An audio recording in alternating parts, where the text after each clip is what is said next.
Hello, hello, hello.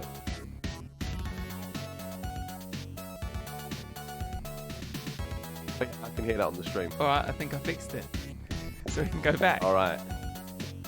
Oh, look who it is. She's called herself Angela Mum. Wait, let me come back. Alright, are we back? Hey!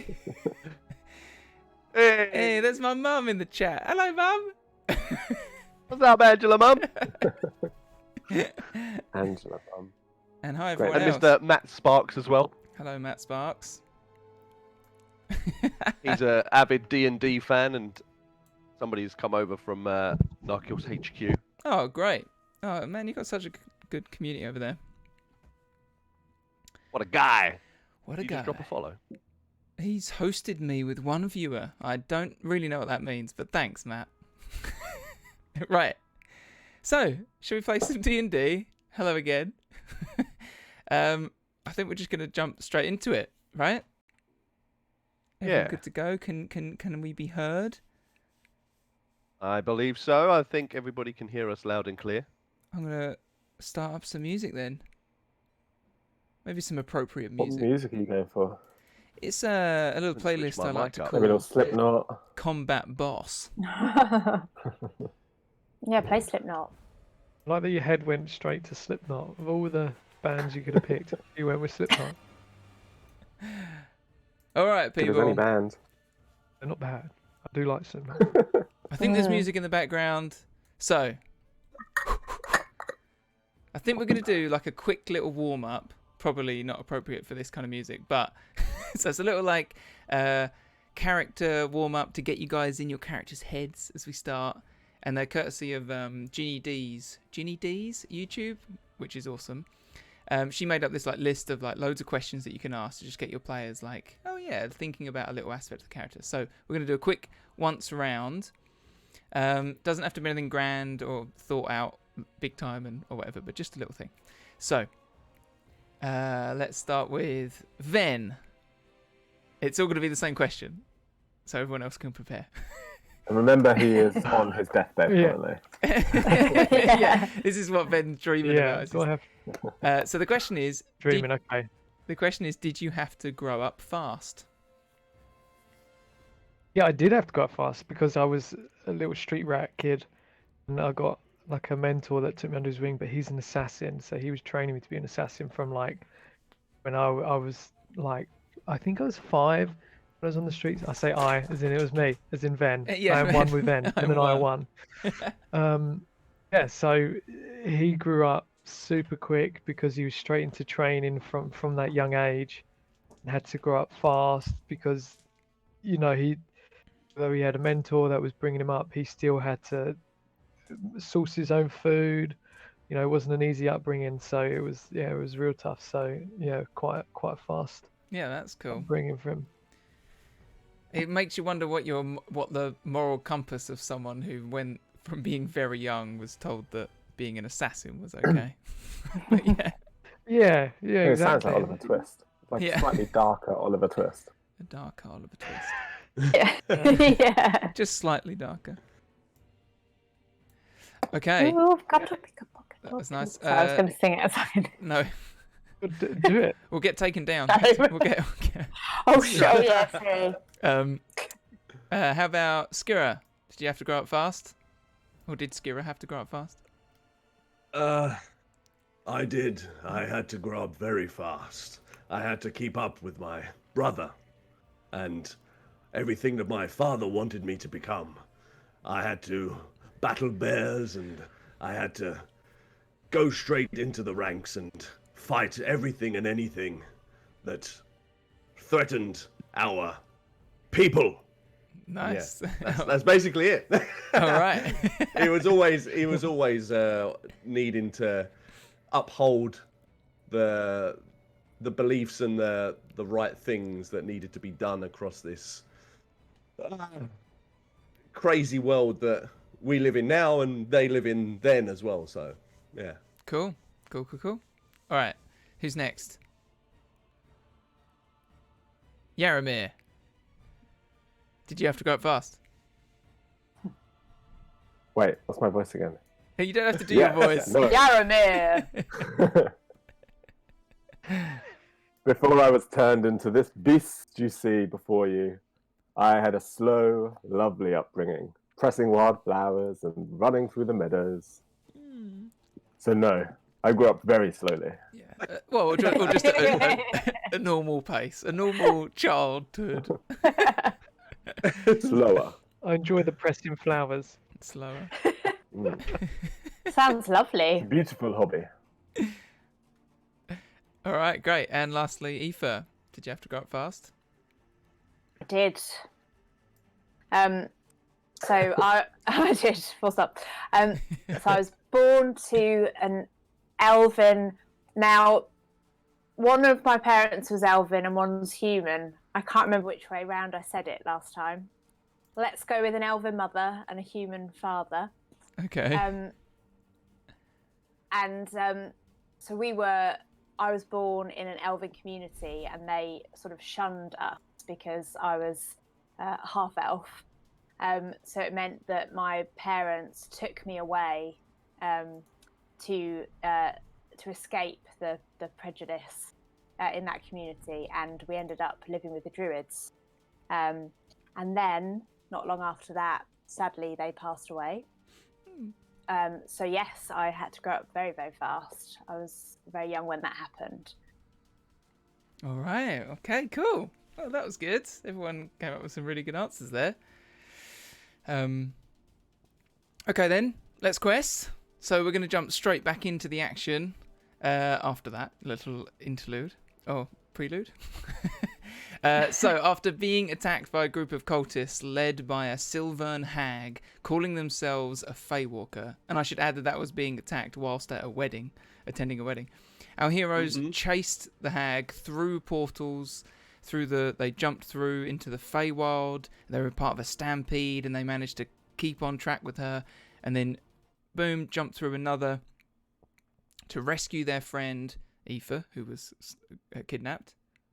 Oh, someone just stopped my music. To rescue their friend Aoife and the king of Fullcrest, King Varlan, barbarian-looking, red-haired chap, who at the moment is being grabbed by the hag and dragged up a set of stairs with a mortal-looking wound across him. So yes, the king What's his name again? King Varlan. Varlan. Varlen. So yes, the king wounded, and the heroes face off against the hag's displacer beast mount, a powerful enemy that that jumped across this ravine on this icy river and pounced onto Venarius, knocking him unconscious, swiping at him and knocking him unconscious. The ground shakes around the displacer beast's weight on the ice. Seeing that it's taken out Ven, it turns to Yaramir. Its whip-like tails stab out at him. Let's roll initiative. What we're gonna do is we're actually gonna re-roll the initiative. We're gonna re-roll initiative. Yeah. That's great. Mine was terrible. So, but the caveat to that is that the displacer beast is gonna get an attack on Yaramir because Yaramir just stabbed it in the back. Oh, Ven. 6. What's Ven's? Ven? No. That should be all right though. That should be all right. It's about right. I wanted to go last. Skira? 22. 22. Aoife? Snap. 22. Nat. Wait. Nap. Nat. Oh, I thought you said Nat 22, and I was Nap. like, what kind of dice are you rolling? A natural 22. And Yaramir? 6. 6. C'est terrible. C'est terrible. Oh, I thought it wasn't that bad. Not as bad as yours. Okay. All right. Everyone's in. Start encounter. Okay, so first up, it's the displacer beast takes a swing. These two viper-like tails with these. I don't know if I showed you them, but they're like these pads on the end of them. They snap at you. The pads have teeth almost, not teeth, fangs all the way across them, like spikes. Whip at you. Ooh, what am I doing here? Okay, sorry, just getting back into it. Can't remember where his rolls are. There we go. Here we go. Then he rolls cries out in initiative agony. Okay, Help me. it's multi-attack. We'll get you, Ven. We'll get you back on your feet in no time. It's a multi-attack. So Okay, how about now? tentacles whip out at you, Yaramir, as it turns towards you. 8 plus God 4 damn. is not going to hit you. No. No. Wait. 12. No. But a natural 20 will hit you. Critical hit. What? What? No, I don't get. Is that what you crits. just rolled? I don't get crits. So you're adamant. So yeah, okay. So this thing, yeah, I No just crits rolled on me. a 4 and a thing. So basically, what we see here is this one tentacle glints off of your armor. The second one makes purchase. You get the hit, but with your adamantium plate armor you've got on, they just don't get the critical double dice damage. It doesn't get as good a hit on you. So I'll roll that. So it's Stupid 2 displacer beast. 1d6 plus 4. Oh, look at that. So 5 points of bludgeoning damage. Plus 1d6, so 5 of that. Oh, Aoife rolled initiative. I've just got the notification. That's fine. I didn't do it again. I know. Weird. So 5 bludgeoning damage, and then as the fangs sink into you, 1 point of piercing damage. Rubbish. So 6. 6 points of damage. Slam into you. Let's take it on the chin. So now it's fully got you've fully got its attention, Yaramir. Oh, and It's that like, just came off my temporary hit points. yeah, so it's just facing down with Sweet. Yaramir at the moment.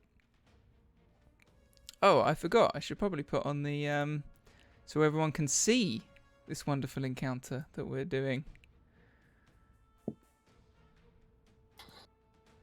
All right, everyone see that? Yeah. Oh, we've got little... I made you little Got little people. I peeps. made you little characters. Look at That's you. You're great. so cute. Right, Love so it. Yaramir, you've gone. Aoife, you're top of the round. Then it's Skira. Oh God, pressure. Well, I should probably heal you then, shouldn't I? Yeah. Okay. He says, yeah. Yeah. Yeah, I I mean, suppose don't feel like you have to heal him. He'll probably be fine. We're going to be one man down if I don't. I feel. I'm going to have to leave the displacer beast to you guys. Okay. Okay. So, I am going to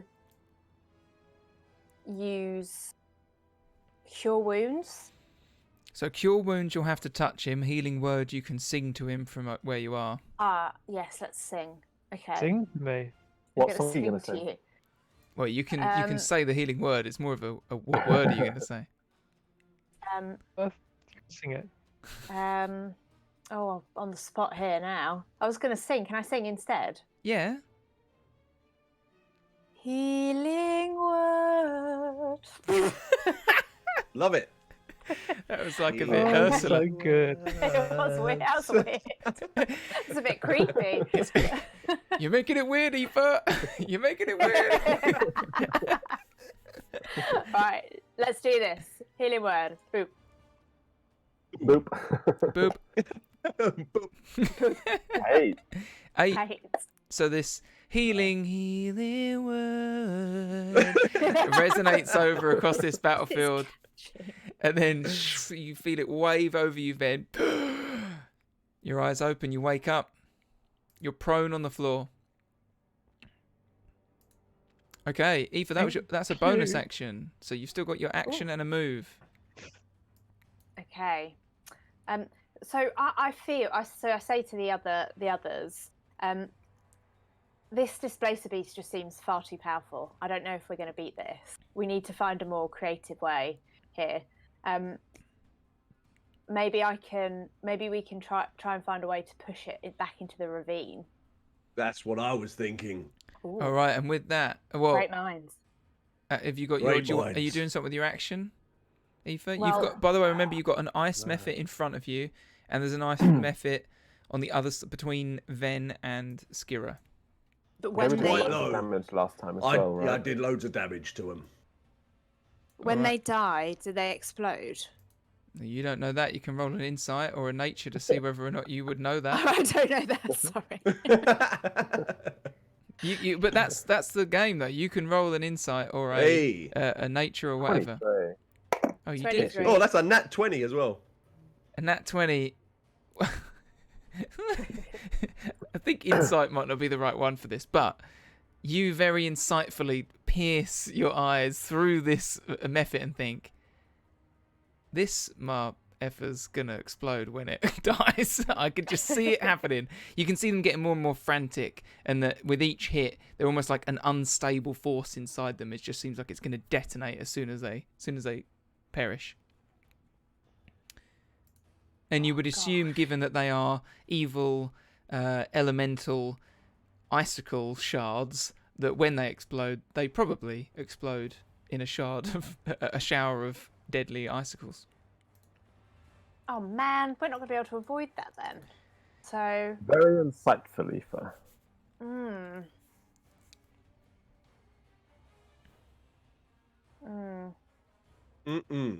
You can hold your action until later in the round. You can, I mean, you tell me can what help. you're going to do. I'm gonna hold. So you have to announce what your trigger point is that you're holding for. What are you waiting to happen, and then what will you do? Sorry, I'm being bad, aren't I? Oh, you're Right. fine. So- Don't worry about it. Take your time. It's okay. It's a big situation. This is like the Huge. camera's swooped around, and then Aoife's like, all these numbers and lines and spells are coming up in front of her eyes as she figures out what to do. I'm gonna look to smash him into the ravine in a moment, so you can help me if you wanted. Yes, let's do that. Well, so I was thinking that I could maybe melt some of the ice behind him, and then kind of you can then shove him down into the ravine. Yeah, make it easier. One thing I'll say is each round of combat is 6 seconds. So generally, large conversations like this can't happen.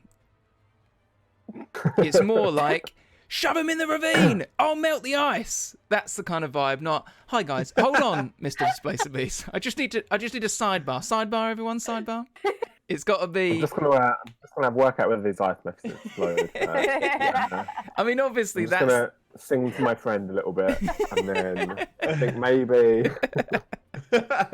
I mean, obviously, there's some leeway to that, but you know, what I'd say is show, don't tell. Let's figure stuff out, learn by doing. Okay. Doesn't matter. You don't have to get it right. So what's Aoife doing? Okay, Entangle the methods. But I'll entangle all of you though, because they're too close. She shouts back as she Oh, God. readies. What does she ready and what does she do? I ready produce flame in my hand. Yep, flame ignites in your hand. Flame ignites in my hand. I'm ready. And what are you readying it for? I'm readying it for exactly what I said when Skira attacks the Displacer Beast. Okay. Okay, great. So yeah, you're ready with your flame. All right, next up, Skira. Okay, I'm going to activate a Giant's Might, which then will allow me to become bigger than what I am. Ooh. And then, yeah, get advantage on strength checks and strength saving throws, and also either with a weapon or an unarmed strike check, 1d6 damage. So what I'm going to do is Okay, literally... I'm just really quick. So in a more dramatic way. So basically, you turn over to Skira, you shout, "Just do what you're doing. I'll help." Flame comes into your hand. That's it. Ven wakes up. Skira suddenly just finding like an inner strength within him, just sort of this. I don't know if it's his temper or just sheer force of strength and will. He suddenly like super saiyan's out, and just his whole body starts to grow bigger. He literally becomes massive. He becomes like a 10-foot tall, giant-sized person. His feet slam down, uneasy on the ice. All these cracks start to tear through the ice as his large mass that just sort of is there. That's it. He turns towards the Displacer Beast. All right, and my gauntlets do grow with me, because otherwise, if that's the case, then I just ruin my gauntlets. No, they grow I just with bust through my gauntlets. and all your clothes. Yeah. I'm just naked on the ice. So yeah, I'm literally gonna unleash a massive uppercut right to the bottom of the Displacer Beast's chin. With a view to all right. moving it, or just a hit? Literally, yeah, just an uppercut backwards. So it just kind of, if it's going backwards, it's got no way, apart from its tentacles. But yeah, hopefully it's got no way to kind of recoup itself from falling backwards. All right, so let's roll that up. Should it be an unarmed strike? Yep. Or how do you want to play it? Yeah, I think it would be unarmed strike. Sorry, my music keeps pausing for no reason. Yeah, I mean, I guess you're just hitting it, right? Unarmed strike, and with an unarmed strike, I think you get the ability to push if you want, if that's what if that's what you mean him. Yeah. So let's So do would that. that be like an advantage on the strike? Why? Just because he is actually focused on Yaramir at the moment, so I'm to the side of him as well, so I can literally. So come in from only the side really, and- only really Ven's character gets advantage because of stuff like that, because they're distracted, because he can take advantage of it. A giant man has just emerged from the side of this displacer beast, larger than everyone else. So I think, and generally it's considered that these enemies are like open, that you know they're very aware in combat of what's going on around them. So you won't have advantage, but although we could say that. It depends really what Aoife's doing, but if she could be helping you, right? So if Aoife's melting away the ice as this happens, then yeah, sure, advantage from Aoife's fire burn. All right. Sweet, I'll roll those.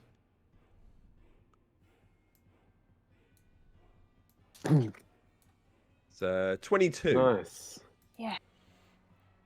22, that'll hit Man, it. you are rolling tonight. Sweet. Crazy. So then that allows me a 1d6 on top of my damage. So I'll roll my damage. So that's 5 straight away. And then I'll roll a 1d6 as well. 6! So I've got 11. Whoa, 11 points of what, bludgeoning damage is that?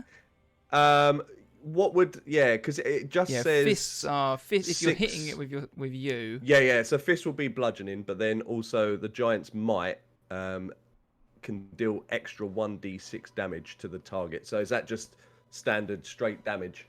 All of that's just, yeah, like your standard bludgeoning damage from your meaty fists. Oh, all right, so that's 11 bludgeoning then. 11 bludgeoning, yeah, okay. So yeah, we just see Skira grow giant and go, ah! And while it's distracted, while it's looking at Yaramir's like caught up with it, Fenn's sort of eyes sort of open and he looks up and he just sees Skira grow giant. And then just as Skira and just slams into this thing, like this huge, like bear sort of smash into this displacer beast, Aoife, timing at the right moment. Do you want to roll up your attack? Yes. You can do it with advantage. Oh, okay.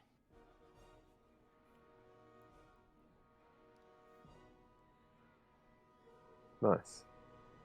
16 will do it. Yeah, you burn like a flamethrower, like a really directed flamethrower right at the edge, and it just starts, all the ice is starting to melt around its feet. Smash! It's right over the edge. Its sort of back legs are trying to grab hold as Skira's smashed it. Skira, you come in with it as you hit it. All right. Nice work. And then do I do damage then, or is that just kind of makes it move? I think you've just made it move because you weren't aiming at it. You were aiming at the floor to make it slick so it couldn't hold on. Sure. Yeah. Okay. You see, it tries to like dig its feet in, but it just can't as it's sort of as the ice is melting around its feet. Can I, with my additional action, Bonus. or my bonus action, that's the one. Am I able to reach forward, grab Ven, and kind of like drag him out the way? So you've already used your, because a Giant's Might is a bonus action to do it. So you already used that extra bit of time, unless you tell. Oh right, okay. Yeah, I think as far as I understand it is. Yeah, it does. Yeah, as a bonus action. So yeah, you've already done your thing. You turn around. You've got a move, but that's it. You stay and I've got my normal action as well. You've done your normal action. That was your smacking into him and hitting him across the thing. Okay. Sweet. I want to do all the actions. You can action surge. I think you've got that ability, but no, I'll save that. Save that for a rainy day. And you can I'm going to stay put. Throw some healing potions around. That's an incidental. You could, whatever you want. Okay. Next up, the Cult Fanatic. You guys don't really see it, but come here. Not the Cult Fanatic, sorry. the hag that you The met. But hag. originally, I think I described him as the Cult Fanatic, and that's what I wrote down here. So, but the hag, Sylvan Feywalker, they called themselves. The last you saw them, they were dragging the king up here, and that's what they continue to do. You hear some magical sounds and energy from up there. Some familiar chanting from before when they started opening portals up. Okay, next up. It's this ice mephit here. Uh-oh. As Aoife's turned, it lashes out. It doesn't get back. Wait, let me check. Nope, doesn't get back its frost breath. But it is going to just lash out at Aoife.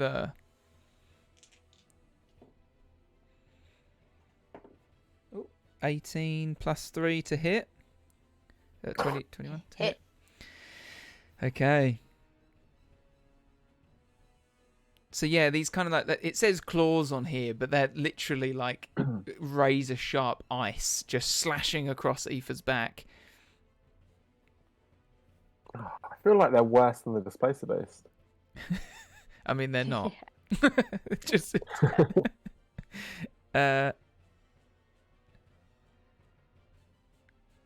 for example, I'm rolling one. Oh, it's annoying this. Okay, I'm just going to roll 2 dice at once. Okay. 3. Okay, so 1 point of slashing damage and 2 points of cold damage. If that makes any difference to you. 3 points total. That's just 3? Yeah. That's so fine. like where you would look is on your character sheet if it says something like resistances. If you have resistances or vulnerabilities, that's where it's important that I say stuff like it's cold damage because you might have a resistance like Skira does where it doesn't matter to you, or it's half damage. Yeah. No, Okay. I'm fairly sure that I don't have anything like that. So. The Mephit can't do anything else. I think he's just going to stay there and try and scrabble with you a bit. Okay. Useless. Displacer Beast. What? Turns to see. Turns to Skira. Turns to Skira and it's just going to lash out. Here we go. All right. Good that you got a hit on it because the Displacer Beast has this thing called avoidance. I won't go into it, but it basically means that it's very difficult, and displacement where it's really difficult to see where to properly hit it. But once you land a hit on it, everyone can see where it is again. Right. Its tentacles whip out and lash out at Skira. Oh. 16 plus 4. Sorry, I'm just being lazy and not adding up. I need to add up better. What's 16 plus 4? 20. 20 for one attack, and yet 17 plus 4 for the other. You won. What was that, Jameson? Both hit. Sorry. Both hit. You're muted. Both hit. Okay. Not so good, huh? Okay, here's the first one. Oh, the 2 lots of bludgeoning damage. Oh, I rolled 2 1s. All right. Nice. So 2 Okay. 1s, but they're both plus 4 bludgeoning damage. So that's 10 points of bludgeoning 10. damage.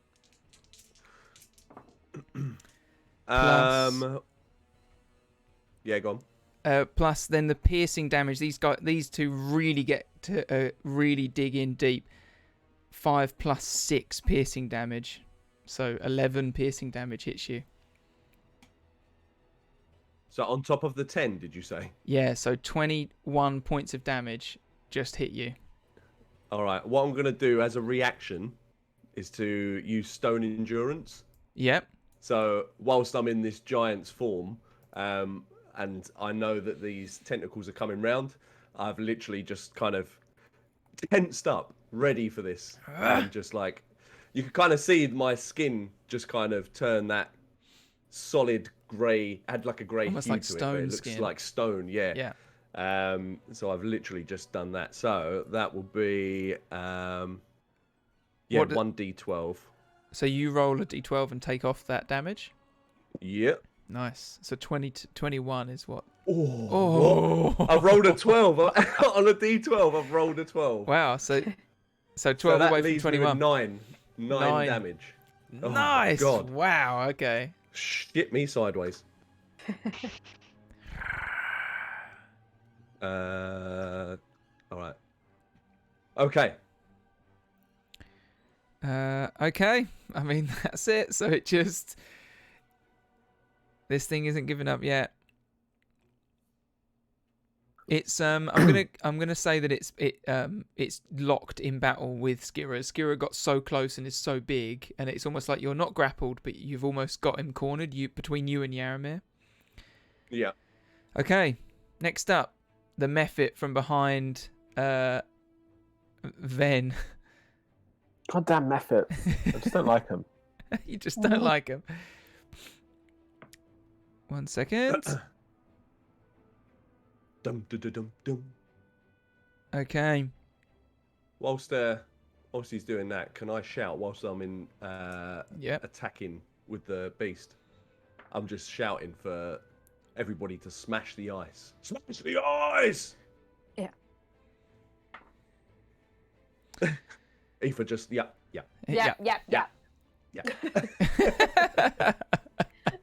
Totally nonchalant doing an announce. Yep, I get it. Yeah. Well, okay. I'll do it again. Okay, hang on. We've got your back, Skira. Nice. Yep. Yep. Thank you. Yep. Okay. It's not So his back, it'd be here's the what ice I'm going to wall. do. Here's what I'm going to do. A 1 is Skira. This is who's the Mephit going to attack. Because in my mind, Ven's on the ground. And I don't think the Mephit sees Skira, Ven as a threat. Because this all happened very And look quickly. down on people. So I think it's going to go for Aoife as it sees the other Mephit being attacked. Right. Ooh. Ow. Doesn't recharge. So it moves to go get Aoife. Ven, you get an attack of opportunity with disadvantage because you're on the floor I do. as you swipe up Attack towards it. it. Yep. Just swipe up. I'm going to swipe it. I'm going to throw a dagger at it. Or you. 17. That'll hit. Or you. You. What I meant to do with disadvantage, didn't I? Yes. Wait, let me just roll that one again. Does 13 hit? Yes, it does. Okay, so 6 damage to it. Just 6. Just. Just. 6. Ooh. No, I was just checking. It was Lovely. just 6 flat. 6. All right. You shatter this thing apart. I'll say that as you look at it, you see it starting to shatter and break. It's on the edge. It's forgot about it. And it dives in towards Aoife. It rolled a 3, so it misses you as it's in this crazy state. All right. Yaramir, you're up. Then Ven. How far away am I from the displacer base? Like A few a feet. couple of foot, right? Yeah. I'd say 5 feet. 5 of your human feet. Okay. If- Well, I back away. Yeah. At least 5 feet. Yeah, you're there. You like... And then get down. And I just run at him. The displacer base. Not Ven. Yeah. And I shove him. So horns down, just slam into the side of him. Your way. Displacer base. Okay, so how does this work? You It's do a your... Sparta. You run and then you do a Well, attack, right? I'm confused because it's the charging is a bonus action, which gives me The shove action. which gives me a shove action. But is the shove my action? Yes. Wait, but it gives you a bonus, doesn't it? I think so, right? Well, I think the charging itself is the bonus, because it gives you +5 to the attack's damage roll if Yeah. you make a melee attack. Yeah. Or yeah. So shove is my action. Yeah, I think it's what it's about is the idea of you can do a dash, and at the end of that dash, do it, right? Is that right? Yeah. Whereas normally Yeah. you couldn't do an attack at the end of a dash, but Yeah. So it's my bonus action and my action. Yeah. And my move was away. So what is a shove? What do I roll for that? A push. do you know what? I think it's contested, but I'm not sure. Let me just Would it just be an unarmed strike? let me check. Shoving a creature using Yeah. sorry, I'm going to get a bit rosy here. Using the attack action to make a special melee attack to shove a creature, either to knock it prone or push it away from you. Can be no more than one size larger than you, which it is. Instead of making an attack roll, yeah, I was right. You make a strength athletics check contested by the strength athletics or dexterity acrobatics check of the target.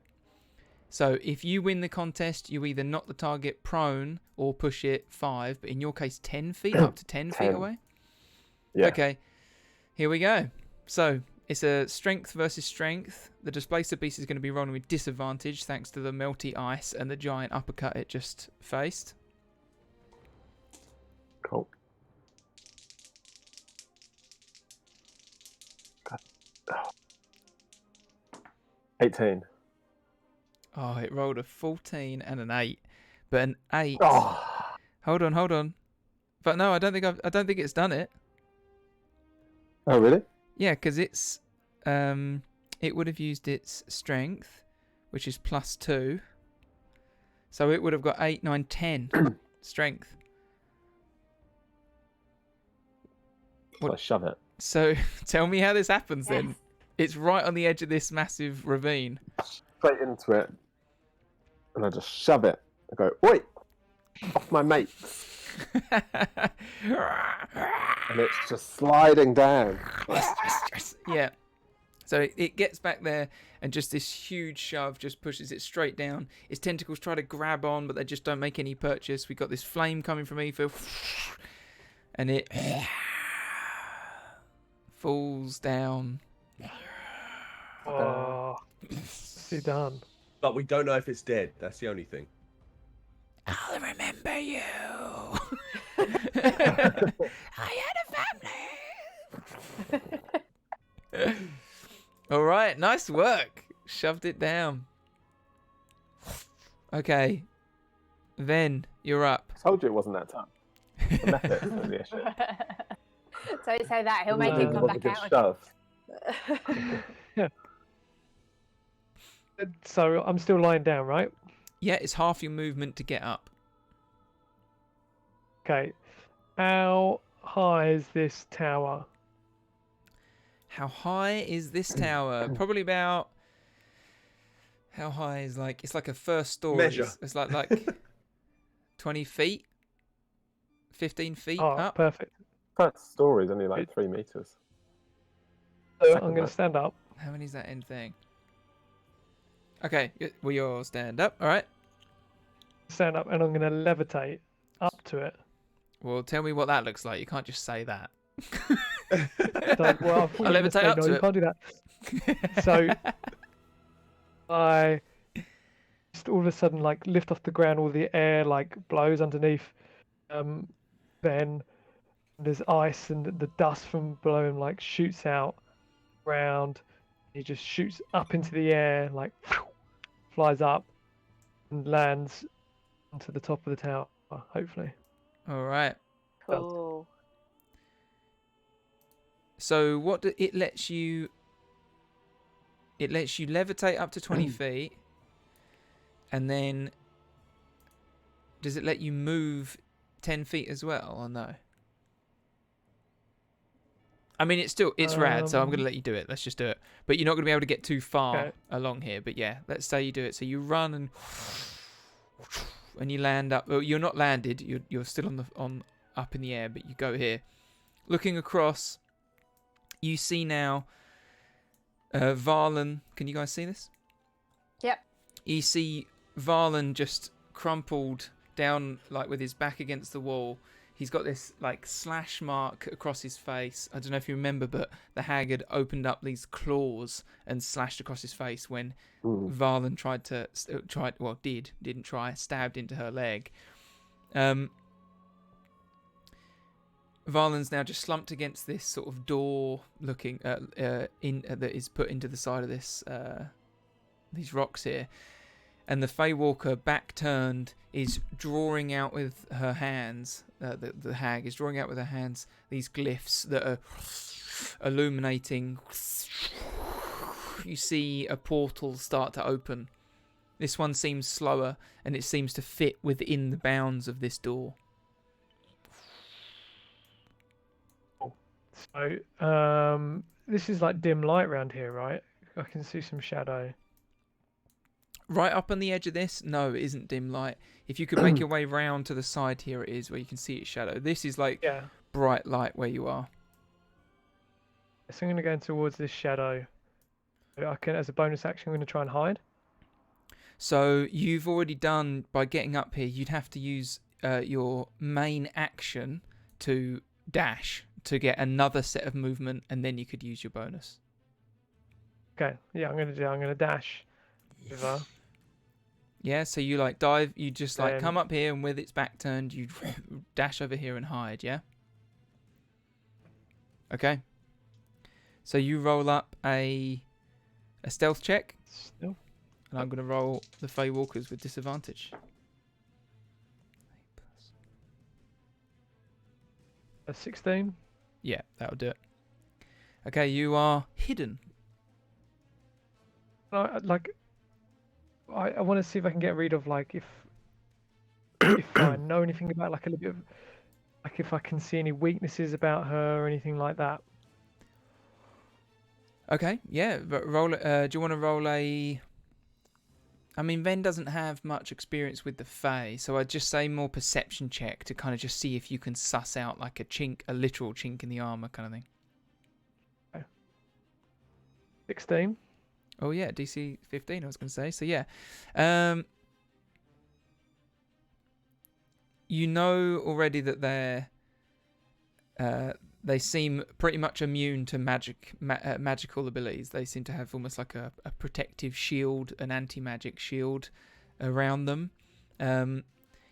This Fey Walker has already clearly taken a couple of hits that you've seen, and has that knife dug into her, and sure enough is bleeding out of that. But from the looks of it, to look at her, she's an old woman who doesn't look very powerful, but you've just seen her literally carry a man up a set of stairs and was in a room full of people trying to hurt her, and she wasn't bothered. So clearly this is a very powerful being. But yeah, the main thing you can glean is that magic is not going to cut it.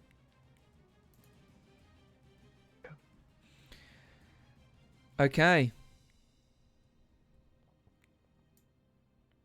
Top of the round. That's Aoife. Just as you turn, Aoife, to take your go, then you see clear as day, and the others hear it. But yeah, whoosh, this portal now opens fully. The Fey Walker, come here, grabs hold of King Varlan, starts to lift him off of the ground. You get the sense then that in a moment she is going to go through that gate. Aoife. Oh yeah.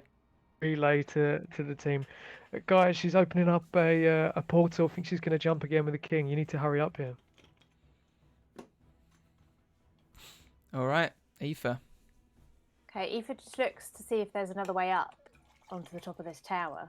There's stairs. Yes. One moment. I've just had some water. Yes, so They're looking like steps, steps on the left-hand side up here and steps on the right. This little marker here is just to remind me that there is dodgy terrain here. Trap. There's a trap. Yeah, there's a trap. There's a giant trap here.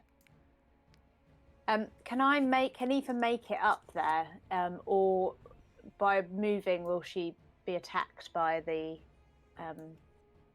little icicles? If Aoife moves like regularly, if she, I don't know if you've got Misty Step or any of that kind of like things like that, you could also use your bonus. You can not use a bonus, but you can disengage. But if you were to just move normally now, as soon as you leave their threat area, you would take 2 opportunity attacks as they're surrounding you. Okay. Oh, it could be so cool. But remember, you can do you can do your spells. You can do like you got your action. You can move quite far. 30 feet is probably get you to up at the top of these stairs. Yeah.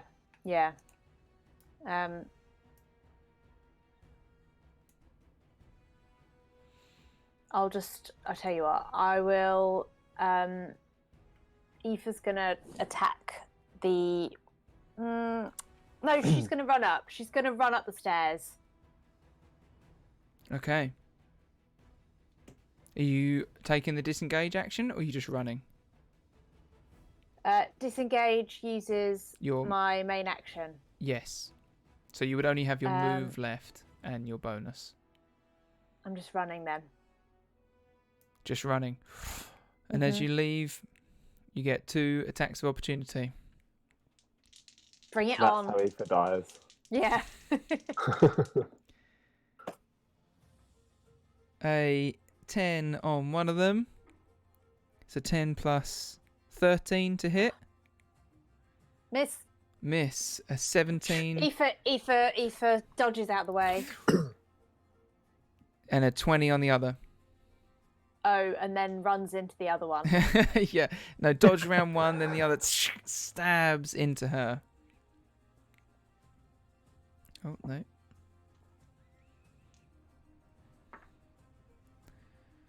That's 2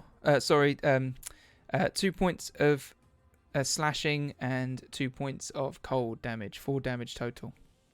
Okay. They trying to slice at you as you run away.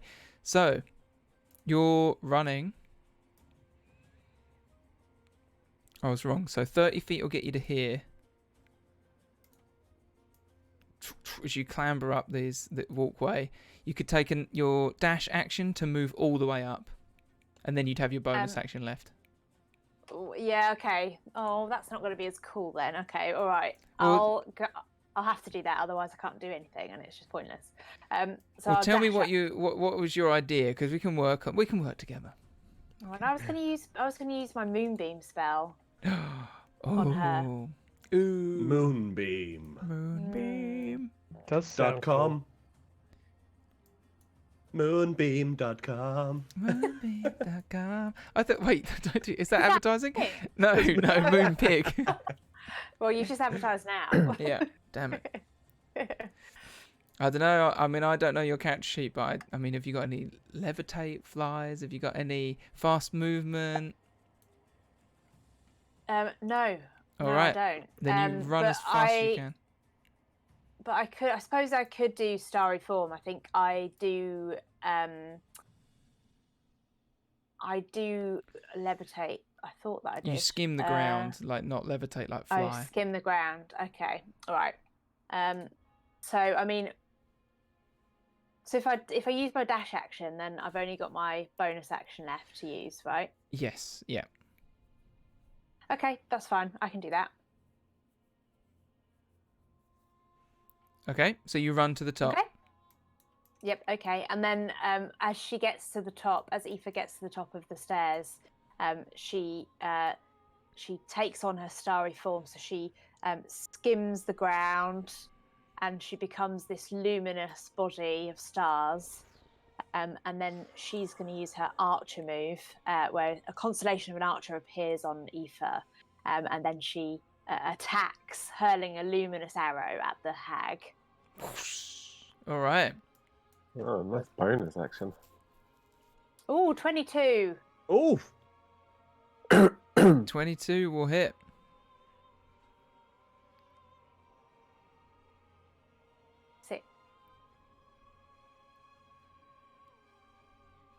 Sorry, I didn't hear you there. Did you say your score? 6 damage. 6 damage. That's for some reason that seems a lot lower than it was before.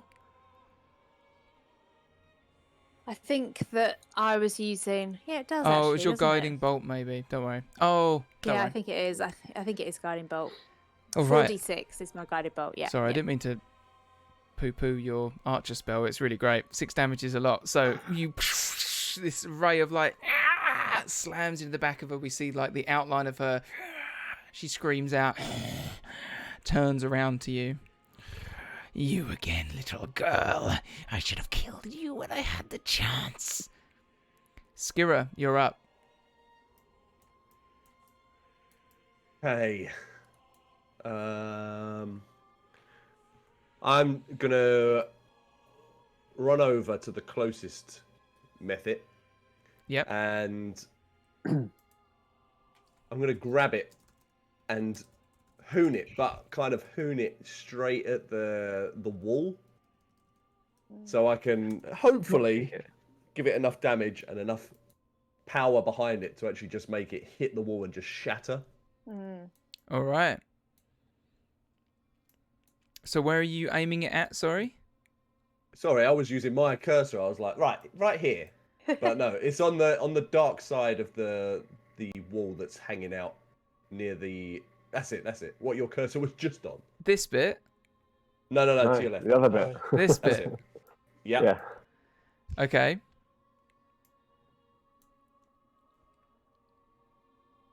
Sorry, So, walk me through would what you're you doing. like me to roll? So you're So, what, like, yeah, what are you like hurling I said, at I it? was going to go.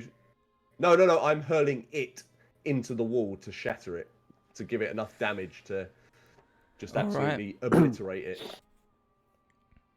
Okay, roll me up a perception check or a survival check. Perception check.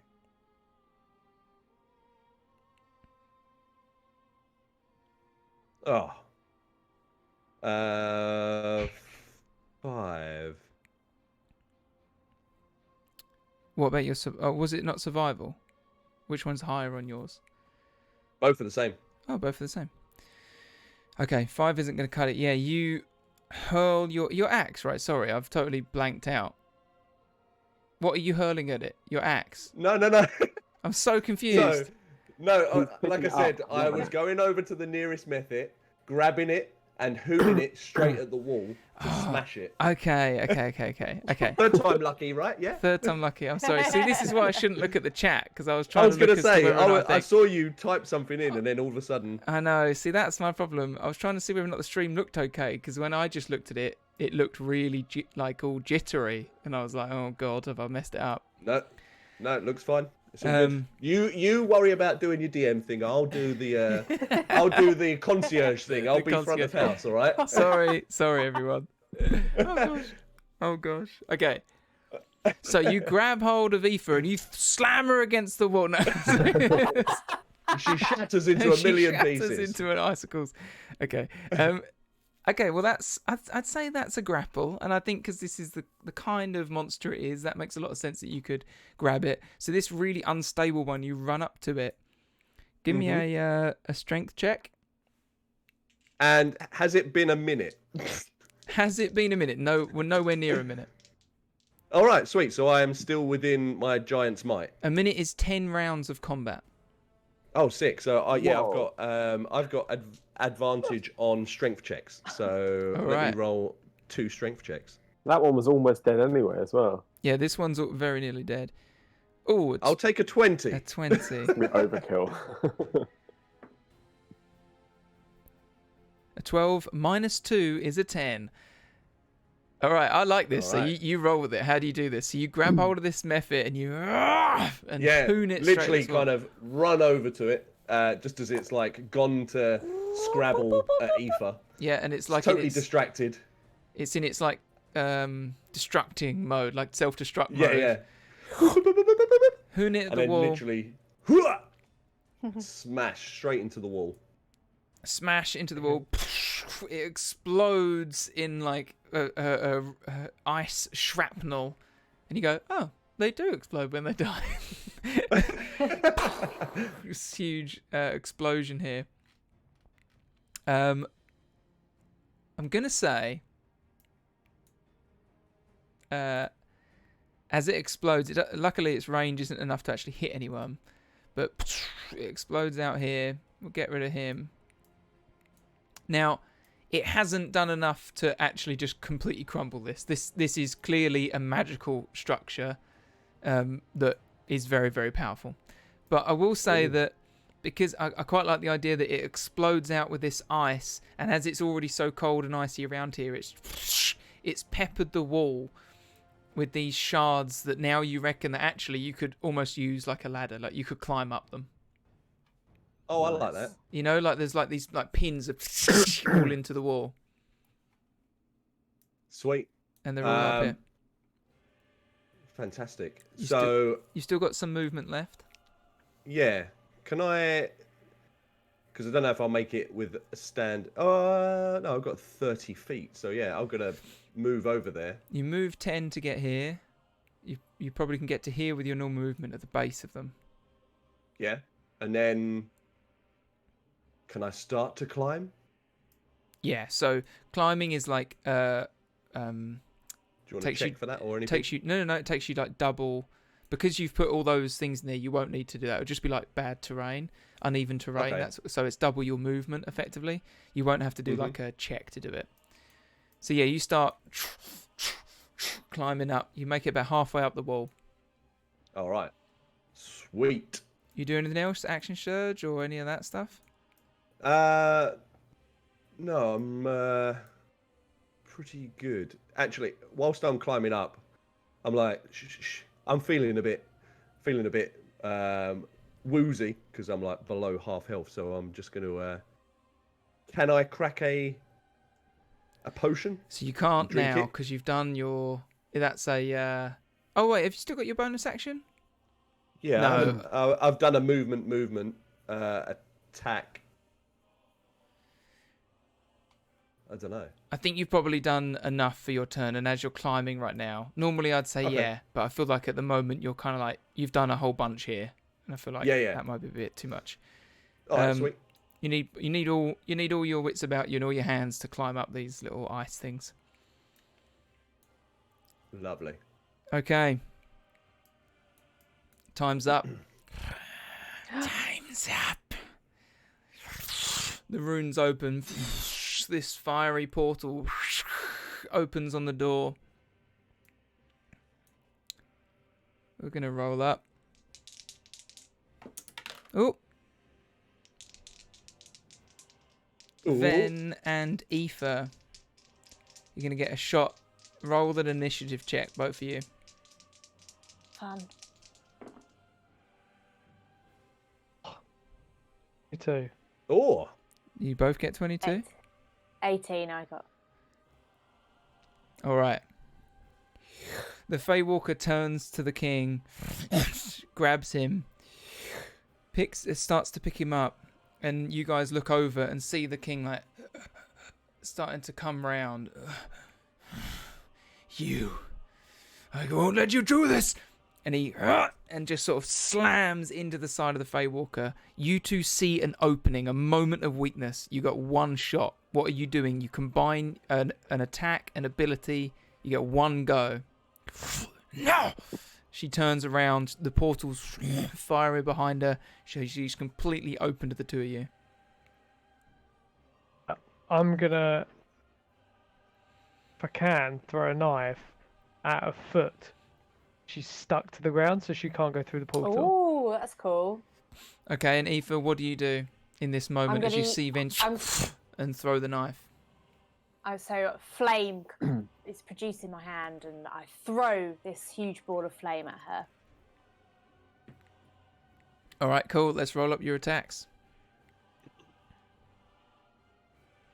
Do I get advantage with this roll? I do. Yeah, you do, because Varlin just woke up and she's bothered about him.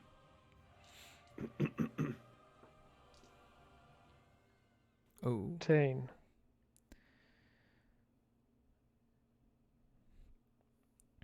Sorry, I've just lost. That'll hit. Both hit. So, Wait. Wait, sorry, I've just lost your Right. rolls. Did you do the damage already? No, I haven't. I haven't done damage yet. Okay, so I've got a to hit 17, a to hit 14. Oh, and a to hit 9. Sorry. Because you roll with advantage. All right. You. No damage. Yeah, great. 10 damage, was that? Haven't done it yet. I don't- Nothing yet. So I guess I get sneak attacks. I rolled with advantage, right? Yep. 9 damage. 9 damage. Oh. Oh, lovely. Damage from Ether. And how much? 7. In total. Really abrupt. 7. 7! 7 Do you- damage!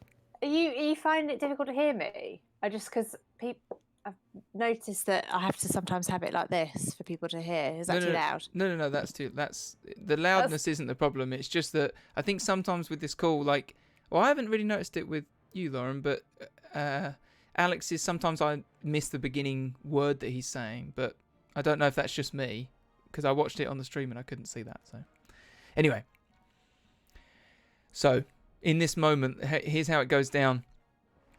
Faye Walker turns around to Varlin as he slams into her. Like I'm talking like he literally like grabs hold of her and just hits her hard, and grabs her. She turns, swings round to look at him, and in that moment she doesn't see. She's open to you two. Then the mist dagger disappears, stabs into her foot. It's like into her leg there, and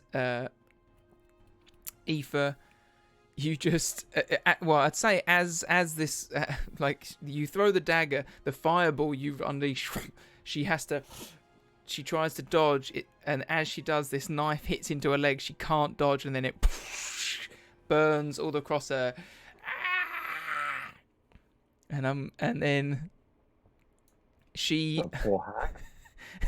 she's just completely shredded, completely burnt up, and she just falls backwards. Her foot is pinned to the ground, but as she falls unconscious, she falls back into the portal, and then the portal closes. Her foot and leg torn off and still remains slammed up against the now stone door. Oh. And you see this just like withered grey leg. Oh. So we're going to meet a What's happening one-legged up hag there? at some point. A One-legged one-legged hag. Oh, Yaramir! Meanwhile, I'm just Come up sort of here. fighting a method. All right. Stupid ice creature. The Mephit turns to Yaramir. Dive bombs straight at him.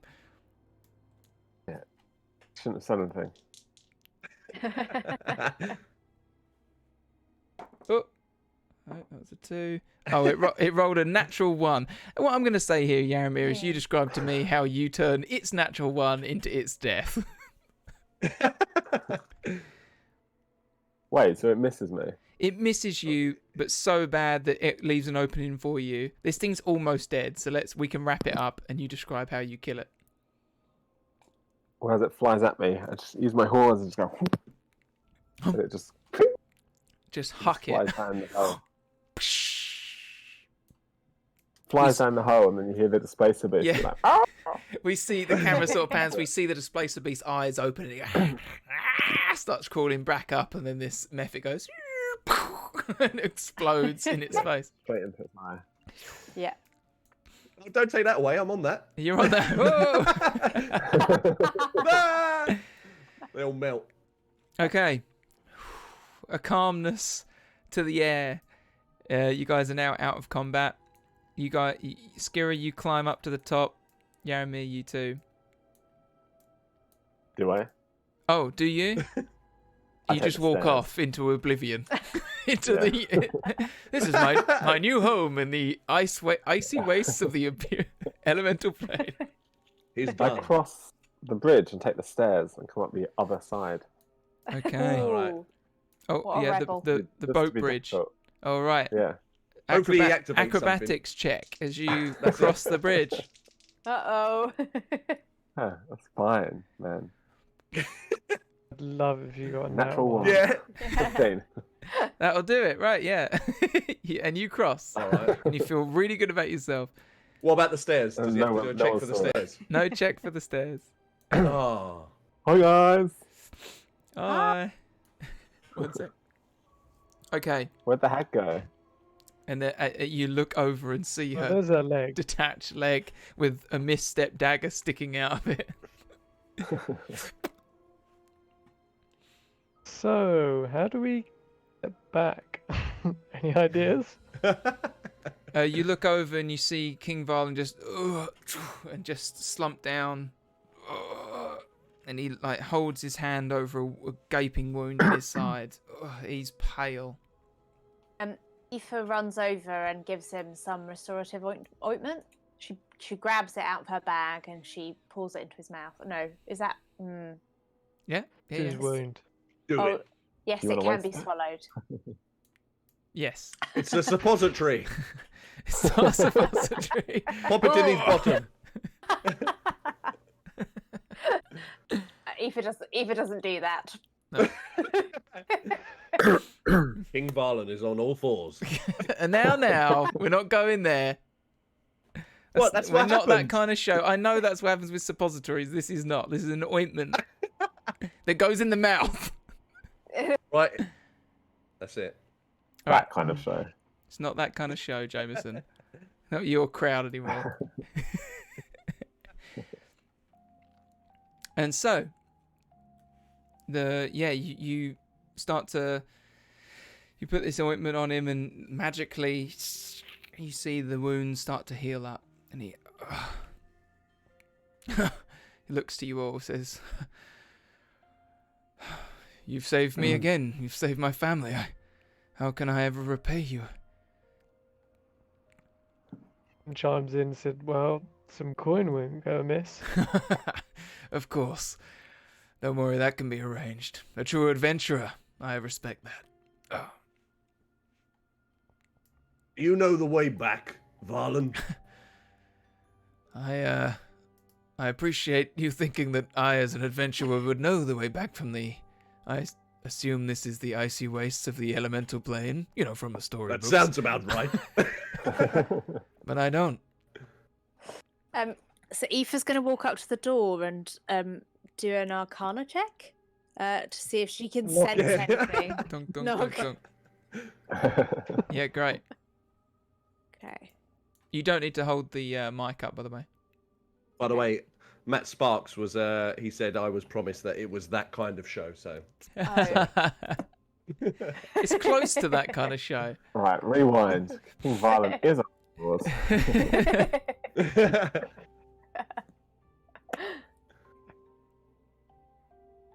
17. Oh. Okay, you like look over this door and you're kind of almost like Fey vision, kind of mystical vision sort of looks over the thing. You can see it's got these glyphs and runes etched into it. You get the strong sense that this isn't a door like a regular door. This is an anchor. This is a portal door. Its only purpose isn't to... There's just rock and stone behind this. It is purely a gateway, an anchor point for portals to be created. But Okay. the runes or knowledge of how to use it are beyond what you would know.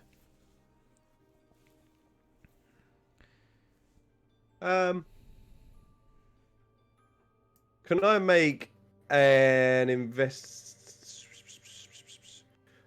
or check on the runes themselves? How To about see you if tell I me what you do, recognise and them. I'll tell you what check it is. Yeah, so literally like because where I'm standing, I can see that the runes on the floor match the runes on the door, and they've all got arrows pointing inwards. Mhm. So I feel like there might be some sort of momentum that needs to go into the middle that would create a portal in the door, potentially. Yeah, so an investigation check, that sounds like. Okay. You to put one of those balls that you threw at the wall on it, or counterweight. Yeah. From ye old A tale of 10. Halo or Destiny 2. So it's a 10. Ooh, a 10. You, looking around, you see, yes, sure enough, the runes around this all match up. But as you sort of, you take a walk around and don't notice anything particularly, there's no magic here, there's no buttons or switches for you to press. It seems like... Sorry? I was just going to say, do I know anything about the cradle or the holder at the end, by the looks of it? Yeah, great. So you start walking up towards this. That's it. And as you approach Skira, you suddenly get this sense of coldness. I mean, this whole place is extremely cold to everyone else, but to you it's been like just regular because you've got that cold resistance and you're used to the mountain life. Yeah, you've had your top off. But within this, this kind of, I don't know what you'd call it. It's recess, but it's elevated recess. Brazier. No, it's not a brazier. It's not a brazier. Brazier. Brazier. Braziers You get everywhere. this. It is emanating cold energy.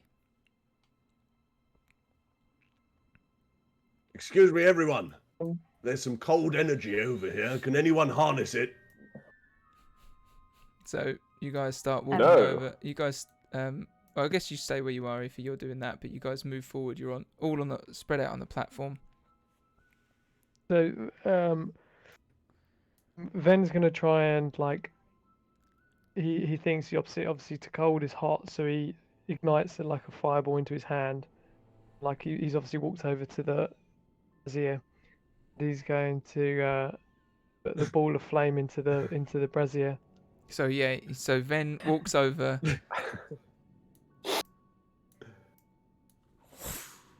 You light this fire up in your hand.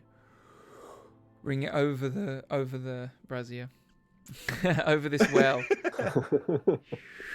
And as you bring it towards it, you can see this cold, almost like wind, like gust, swirling. And as you're pushing the flame into it, your flame is bending away. It can't, like, flickering, almost putters out, and then suddenly your flame turns blue.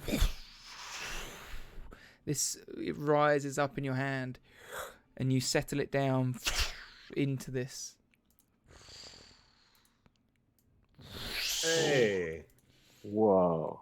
And this That's a glowing, lovely blue flame. cold energy. Ven, make a dexterity check. Ooh. Not saving throw, just a dex check. Sorry, saving throw.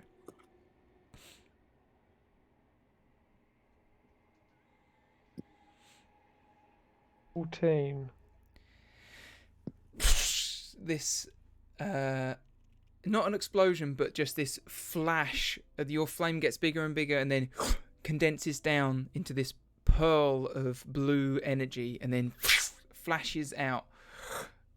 It explodes out. You realize how you can feel this wave of cold that is about to, like, burn. It's so cold it will burn through you.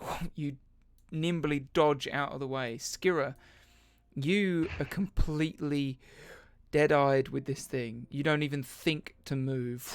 The cold energy goes over your face, goes over your body. You don't even notice it. No damage, no anything.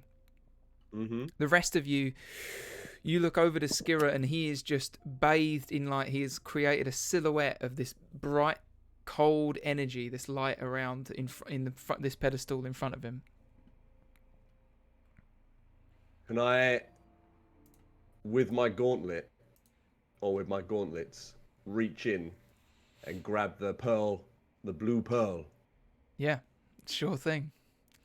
As you sort of Amazing. you put your hand into this blue flame. So So just do a will save for me. a wisdom. In fact, everyone do a will save for me. Will. Yes. Will? Is Sorry, will wisdom. under Yeah, what's Wisdom. will? Sorry, will save is from Edge of the Empire. He sounds isn't like a nice guy. it? Will save. What do I mean? Oh, poops. Wisdom, right? Wisdom. Wisdom. Yeah. That's so funny. I got a 3. 6. 18.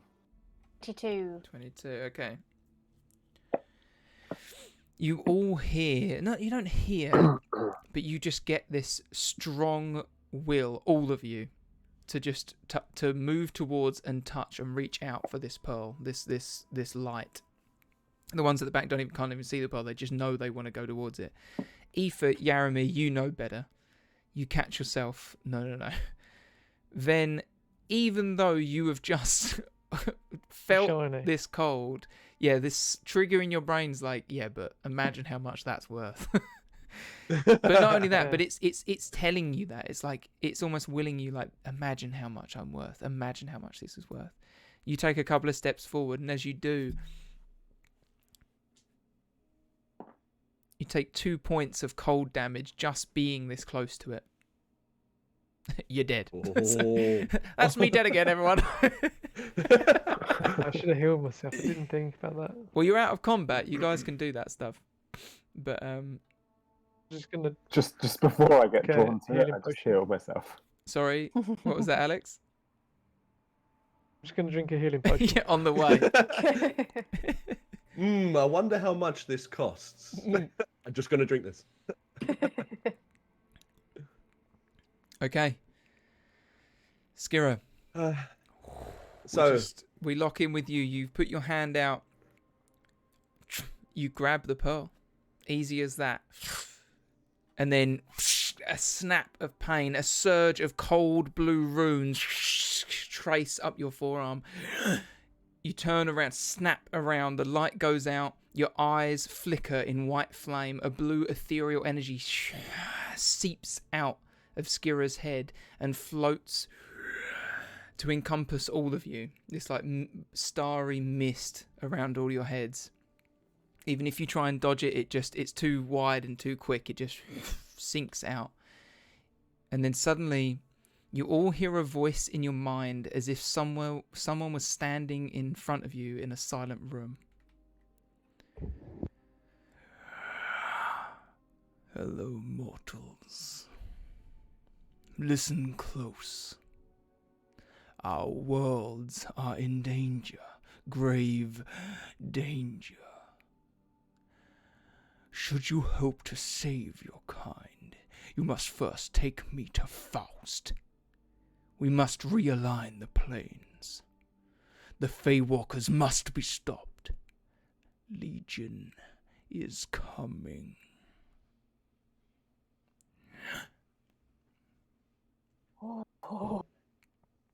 did everybody hear that? Yes. I heard it. Who was Aoife that? Aoife tries to communicate back to this voice and ask who they are. Who or what I am is not important, child. Just know that I am a force powerful enough to save your material plane. But first you must prove your worth and take me to Faust. Who is Faust? Who is this boy? So you would know that Faust is Faust, the city of Spire, under the Spire. It's a city far to the east. Well, you can. Would you know that? You tell me. Would Yaramir know that? I don't know, because aren't we on some elemental plane? Well, no. So Faust is on the material plane. That's your place. Faust would be like a very famous city. Right. Then yeah, would no. We don't have to get Right. back. How do we take you back?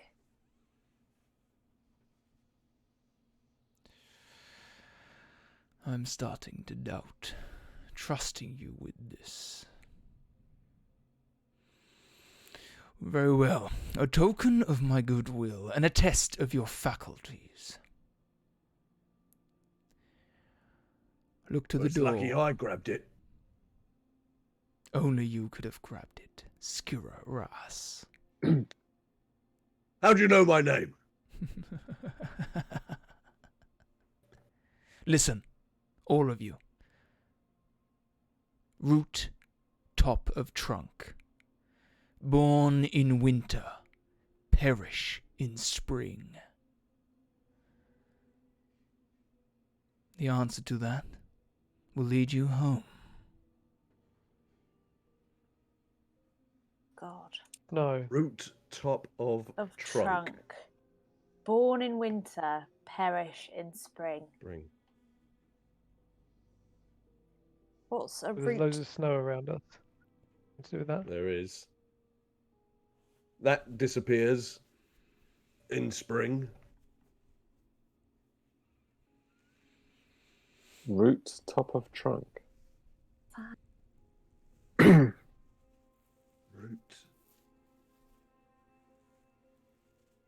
Something to do with like a tree, right? Like Top. root, top of trunk, leaf. Oh, root is in R-O-O-T. Oh. Yes, yeah. Well, I think so. That's how I wrote it. Yes, that's how it's said.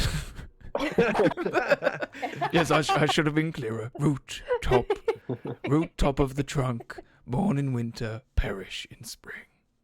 But that's it. I'm not repeating it anymore. Snow is a good shout, but I just don't know what its connection with root top of trunk is. Yeah. Snow Well, It's in like summer. an upside down tree. Top Ooh. of trunk. Is there anything Um. around us? Can I like, yeah, like look? Can I like have a look around us? Are there any trees or anything like that? Anything that might relate to what he's said? Yeah, you can roll me up a perception check.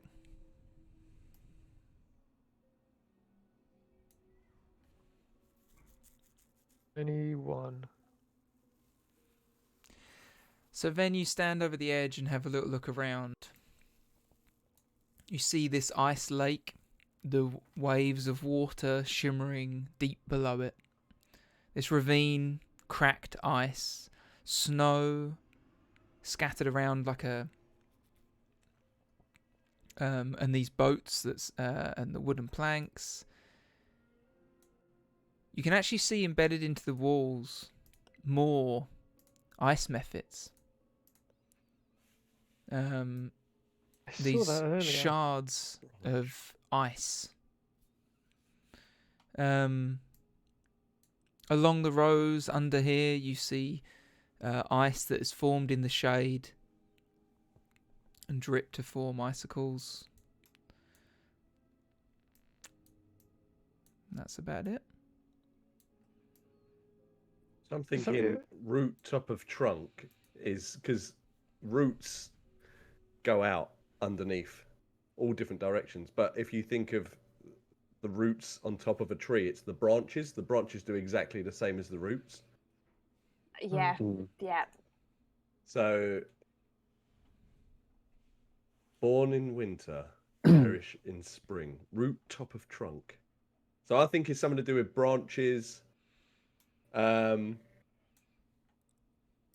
basic. What about stalagmites or what are they called?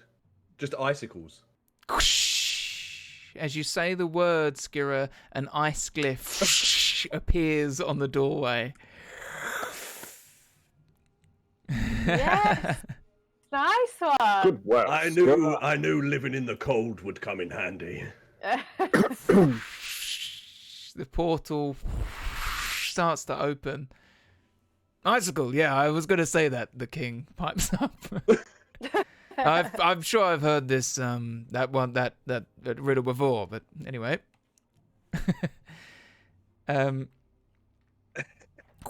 You see this portal open up, and you all hear in your head, "Very good. Now, take me to Faust. We will speak again there." Are you the bull?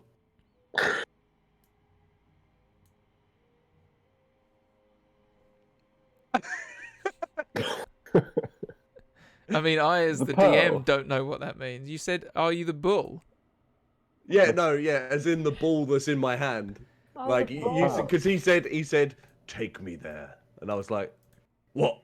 This? You're this? So- the voice that's in our head. So, sorry, you look to your hand, Skira. The runes are now etched into your arm, and within the palm of your hand is a crystal, a cold ice crystal. And you get the Hell yeah. very strong sense that that is where this thing is residing. This guy just another ice method. Uh-oh.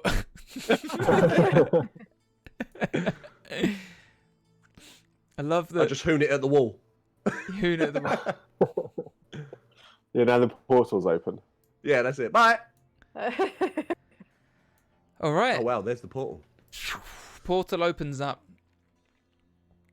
So I this door. suppose we trust this ice crystal. Have a It choice to feels have. nice in my hand. The doorway Good enough for portal me. opens up, and through there you see Full Crest Tower. The same place you left is where this returns to. Is Clearly- just a question on the crystal / man in my hand. As it's still emitting that damage that Ven had, or was that just the initial kind of like blast? No, so as it reduced down and slammed into your hand there, and the runes went up, that light dissipated and the cold energy's gone. You have a feeling that if anyone else would have picked that thing up, it probably would have almost killed them. Okay. Well, that was lucky. Will we make Right. it back in time for the cutting of the cake? We should do. Fingers crossed. The king pipes up. I'll make sure of it. Don't worry about that. This day needs cake and drink. You look towards the portal. You can see Full Crest Tower, the great hall that you came from. Guards are filled. Even through here, you can see that guards have filled the room, and you can see the Queen Queen Aurora, sat with her aide next to her, red-haired aide sat next to her. They're hard at work. You guys step through the portal. Hey, shing! The steel blades. Everyone's eyes turn to you. And as you guys just step into this room out of this massive portal that's just opened up. Incidentally, a little point. When the portal opened on your end, you could see in and no one seemed to notice. It was only once you step through, the portal opens on their side. Okay? So you can view through without stepping. Okay. You step into the room. Everyone turns to you, start to draw their swords. Stop! Stop! The queen looks over to you, eyes wide. My love! She gets up from the table, runs across. She's got a staff in one hand. Her hand just glows bright, and she lay on hands spell just straight onto her as she grabs her husband and embraces him. Healer, we need a healer right this instant. And they just hold each other, hug each other. Oh, that's nice. Ah. All right, should we take a little break? Yeah. Yeah. A little, Sounds good to me. a few minutes where you can think about what you're gonna ask and what you're gonna do. Definitely. Just a shout out to Angela and Matt and JBX and B Dog.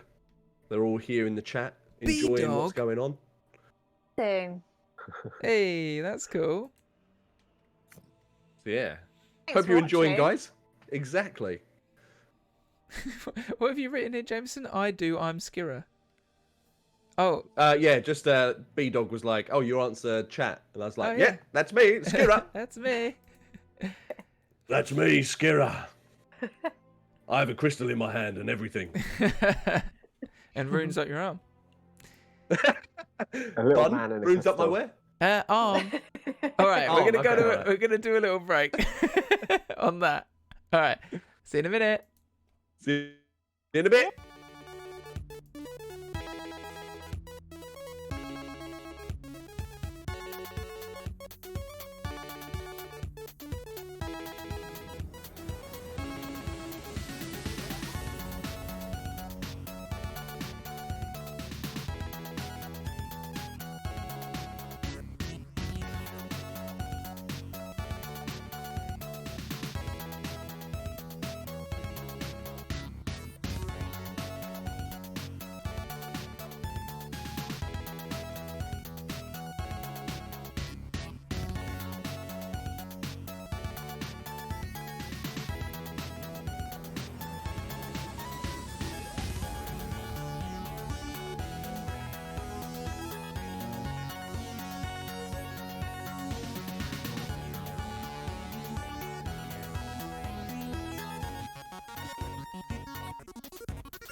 Oh, maybe not. 1, 3, 2, 1. Huh! Great, that was great. What I meant was I'm turning the mics back on so they heard you go 3, 2, 1. Okay. I'll make sure that my mics are on, everyone's on. All right, we're back. Well, that was an exciting first act, wasn't it? That very much was. It was a good Back at the carry on wedding. from part 1. You'll carry on. The old carry on. Okay. Oh, I just carry can't on. believe how strong a D&D. displacer base was supposed to be. Well, don't say that. That's behind the scenes stuff. That's behind the scenes. That's so meta of you, Joe. That was in the break. Jesus. We're just too strong, I think. Sure. Don't tell him It's that. fantastic. We're just too good at D&D. Yeah. We're an amazing party. So, you guys have arrived back into the Great Hall. You're looking around. There's hustle and bustle. The Queen has rushed to her husband, King Varlin's aid, aside, and sort of healing him up. Yeah, you notice this room it's almost been made into like a makeshift HQ, a kind of there's lots of people coming in and out. Wounded are being brought in through the main doors.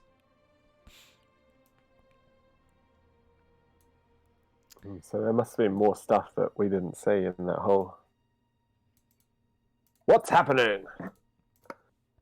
I shout. No one. Shout out at the room. The Queen snaps out of her sort of. She's with her husband. She says, "Oh, sorry. Of course you left."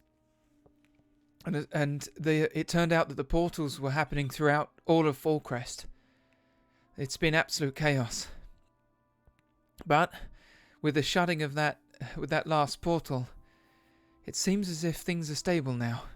Now we're just dealing with the fallout. There've been reports of looting and Goddamn hags. and so many injured. Thank you for bringing back my husband. You're most welcome, Madam Queen. You are welcome. Both Queen is fine. Majesty. I bow. What do you do with queens? Oh, you bow, but she's Bow. like, it's okay. I don't really go in for any of that stuff. That's fine. And besides, I should be bowing to you. You've all saved us twice so much. I can't even imagine how we can repay you. I'm sure my husband would. Well, when all this settles down, we'll make sure that you are well compensated as much as we can. Sounds good to Fair me. nods. He was on his last legs as well. But Aoife here, she healed him up. She takes Aoife's hands and sort of looks at her like, thank you. And And I did throw a knife at Hag's foot. So Did anyone grab that on the way through the portal? Has anyone got the hag's leg? no, left it there. Aoife looks around the room to see if she can see the Scottish-ish gentleman that we met last time. I can't remember his name. the name tickles the back of your Barnabas. head. Barnaby. Barnaby Gnarlbeard. Barnaby. Barnaby. Where is he? Where's Barnaby? Wait. Barnaby, where are you? I need to get myself into. Yeah, just do really husky, and it can also turn into Brian Connolly as well. Hey, Accent. it's me, Barnaby. You look Brilliant, around. This is a new game. You go try to get me to do different accents. All right. You look around the room, and to the DM's great pleasure, Barnaby is nowhere to be seen. He died. But a red-haired elven, like a Eladrin elven. They're, I don't know, you would know this definitely. Eladrin are the immortal elves. They're high elves. The kind of, wispy, beautiful people. that kind of like lofty, high class, look down upon the rest of the world. That's what traditionally they're supposed to be. They've got distinctive marks on their face. All their elven features are like 10 times, so they're like, you can tell who is Eladrin from blood. Pure blood. Pure blood, yeah. This red-haired Eladrin elf walks towards you as you sort of look around and sort of shout out for Barnaby. You're not going to find my dad. He's Your dad? He's down in town trying to help everyone out. Who, Barnaby? This is the yeah. Oh, sorry. Yeah, I get it. I'm adopted. Yeah. You over I don't now? get the resemblance. Yeah. Yeah, that's what adopted is. So like, That makes sense. Yeah. So I'm not like blood with a dwarf, but okay, cool. So yeah, he's out in town helping out. So this is actually the red-haired woman that you saw sat next to the Queen, helping her at the table. And the Queen turns and says, Scarlet, be kind to our guests. They've been through a lot and they've saved this town many times now. Sure. Yeah, okay. Your role here, Scarlet. What have you been doing? I'm the personal aid. I've been fixing up this lot while you guys have been out gallivanting. What were you guys doing anyway? Gallivanting, we've been saving the king. Job well done. He's only half dead. Did you say you've been healing people here? Helping Just people out. again. I've been running logistics with the Queen.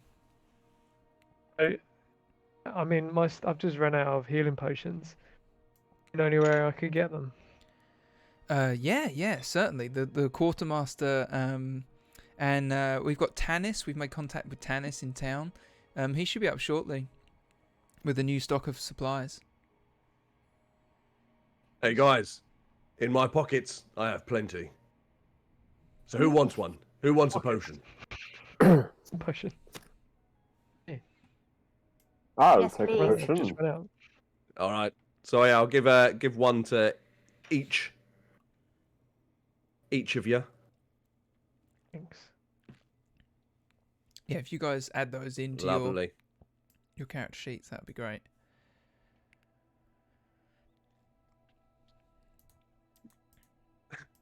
She was talking to us, and then all of a sudden we've just like turned and distributed She's potions. good. She's good. She's at a table. She's Excuse like me? she's doing work. Like she's at the moment. She's like, and every now and then she'll call out to someone to be like, "Hey, yeah, move that stuff over there. Bring them in. Clear the way." Okay. She's a bossy one. What do So- we She looks up and sorry. says, "Yeah, I'm a gnarlbeard. Excuse me? I'm a gnarlbeard. We're kind of bossy like that. Okay, I'm sorry if I'm not a smooth Eladrin Fair like enough. everyone always thinks I'm gonna be." Okay. I like it. She's got attitude. Skira's a bit bemused because he's not ever had attitude thrown at him. Shade. It's always been, everybody's just been straight to the point. Sorry to um, be meta, but where do we put this potion? It should Go to be, equipment. if you go to manage your Yeah. equipment. Have you got Yeah. any already? I've got an ointment, a restorative ointment. This is a potion of healing. So if you haven't got one, Yeah, go to manage and then just search potion of healing. And it's just a standard one. Got it. Thank you. Lovely. Skira, what was the name of that place that your Rooney hand was trying to find us? Tell us to go to. Your man in the hand. Faust. The man in the hand told me to go to Faust. So we can go there. Just spell Faust. Hey, Scarlet, Yeah. do you know where Faust is? Yeah. I know where Faust is. Yeah. I mean, you know where Faust is, right? The city under No, the I've spire? just come from the mountains. I've come from the mountains, come down, met these Oh. lovely folk, and I haven't been anywhere else. Gosh, yeah. Okay, 1 second. Let me get a map. I'll show you. and she starts sort of rifling through some papers. She looks across and sees Skira as you sort of lean down onto the table. She looks, your forearm is exposed, and she looks up your arm and sees these cold runes, and then this gem in your hand. She goes, "Whoa, what's that?" Oh, it's new. I got it when I was in the portal. What?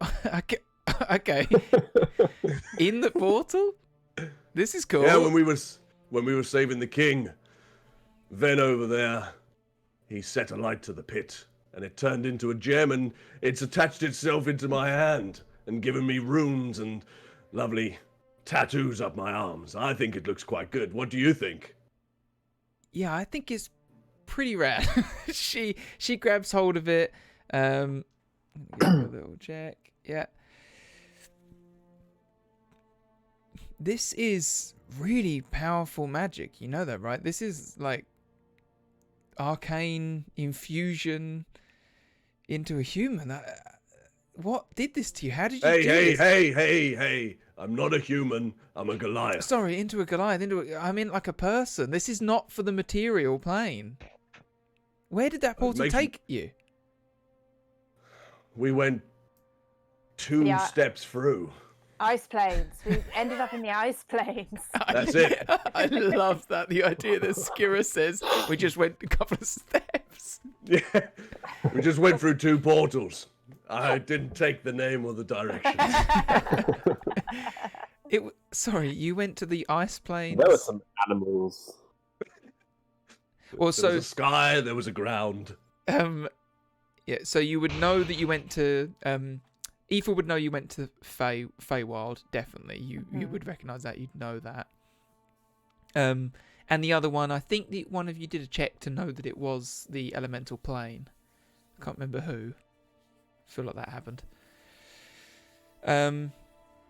You went to the ice planes. Not by choice. All of these portals have been opening up. I just don't understand it. It seems like you're saying that you went to the Feywild. We've had monsters appear that are not from this world. We've had fiends from hell come out and just start roaming the streets. So you went through and you actually were taken to the elemental plane. That is crazy. I feel good now. I have a lovely It arm. seemed a little weird at the time. And did the portals here stop just a moment ago before we came through? The portals here stopped a few minutes after that last. The portal in this hall closed. It was maybe 20 minutes ago, 30 minutes ago. Strange. But not all of them. All of the beasts that came through, they're still in the city. Not all of them returned. The portal's closed, but there's still hellhounds in the streets. Well, if we can take on a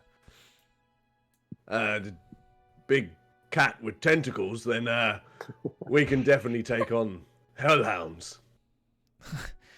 She kind of looks you up and down, kind of warmed up to you. She's like, "Yeah, I think you guys probably could." Can I ask you a question, Scarlet?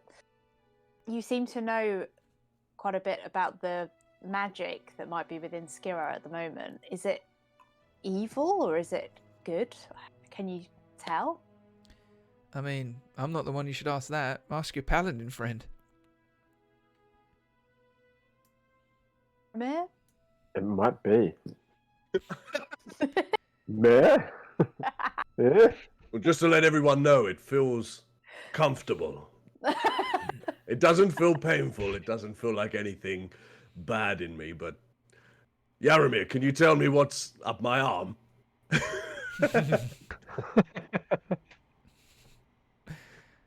I guess I can. I was thinking it had to be like a thing, but it doesn't have to like.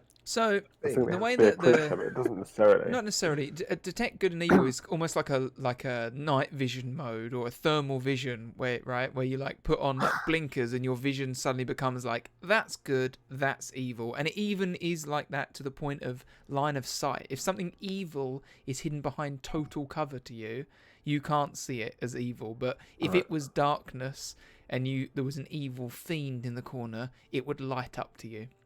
So it literally can be even like you could see that something evil had walked a path. Celestial. Yeah. Celestial fiend or undead. Well, let me see. Show me your hands. Use divine sense.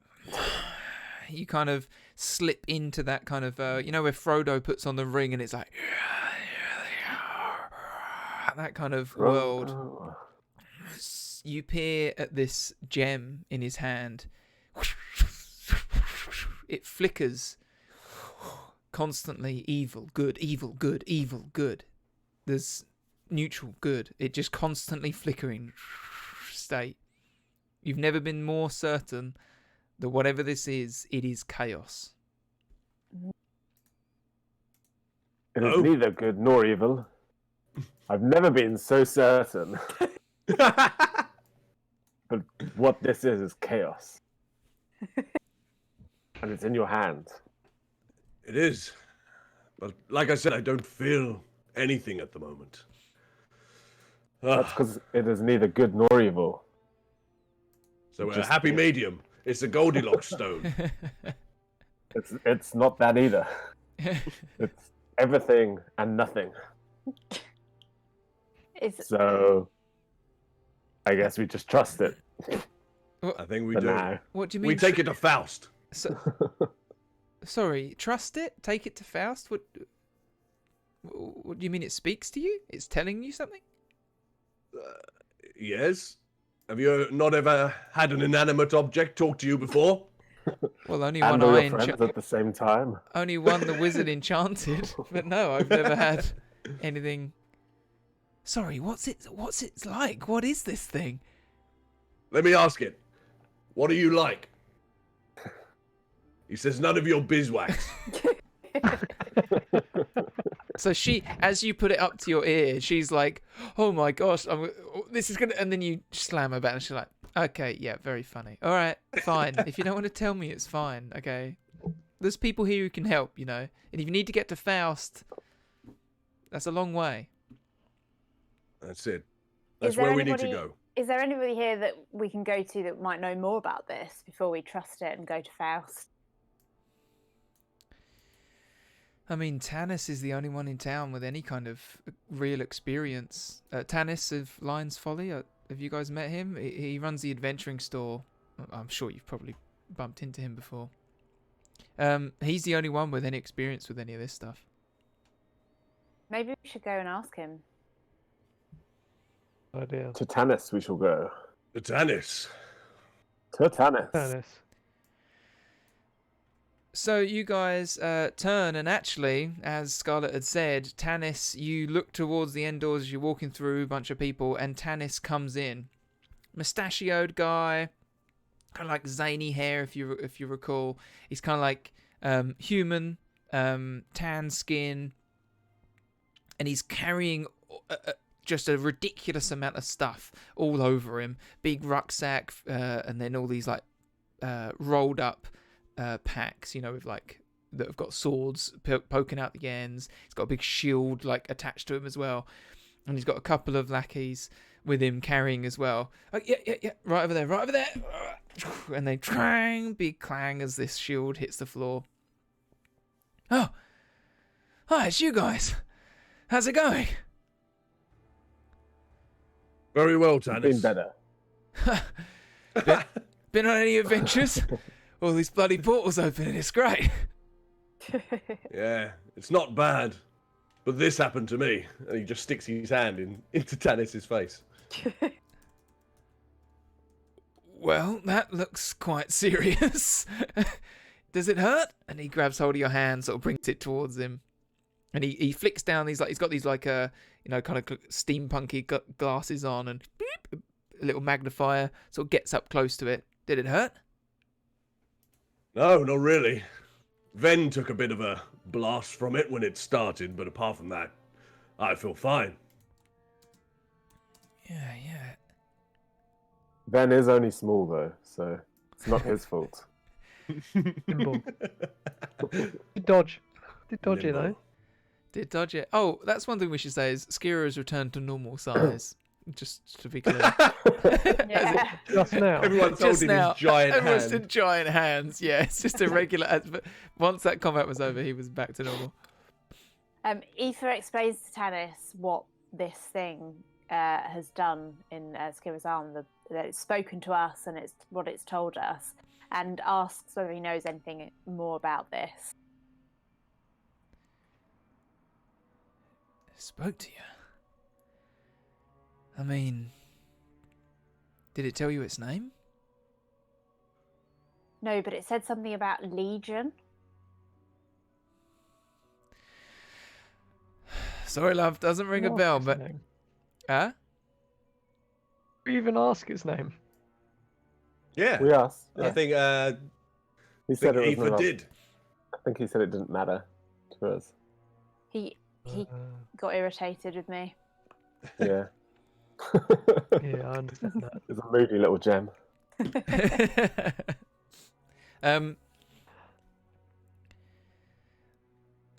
Wait, what's the accent? What's an Australian accent? The Australian. Got eye, mate. Good Good eye. eye. mate. No, I was just doing like a tinge of Aussie. It's just my accent, I think.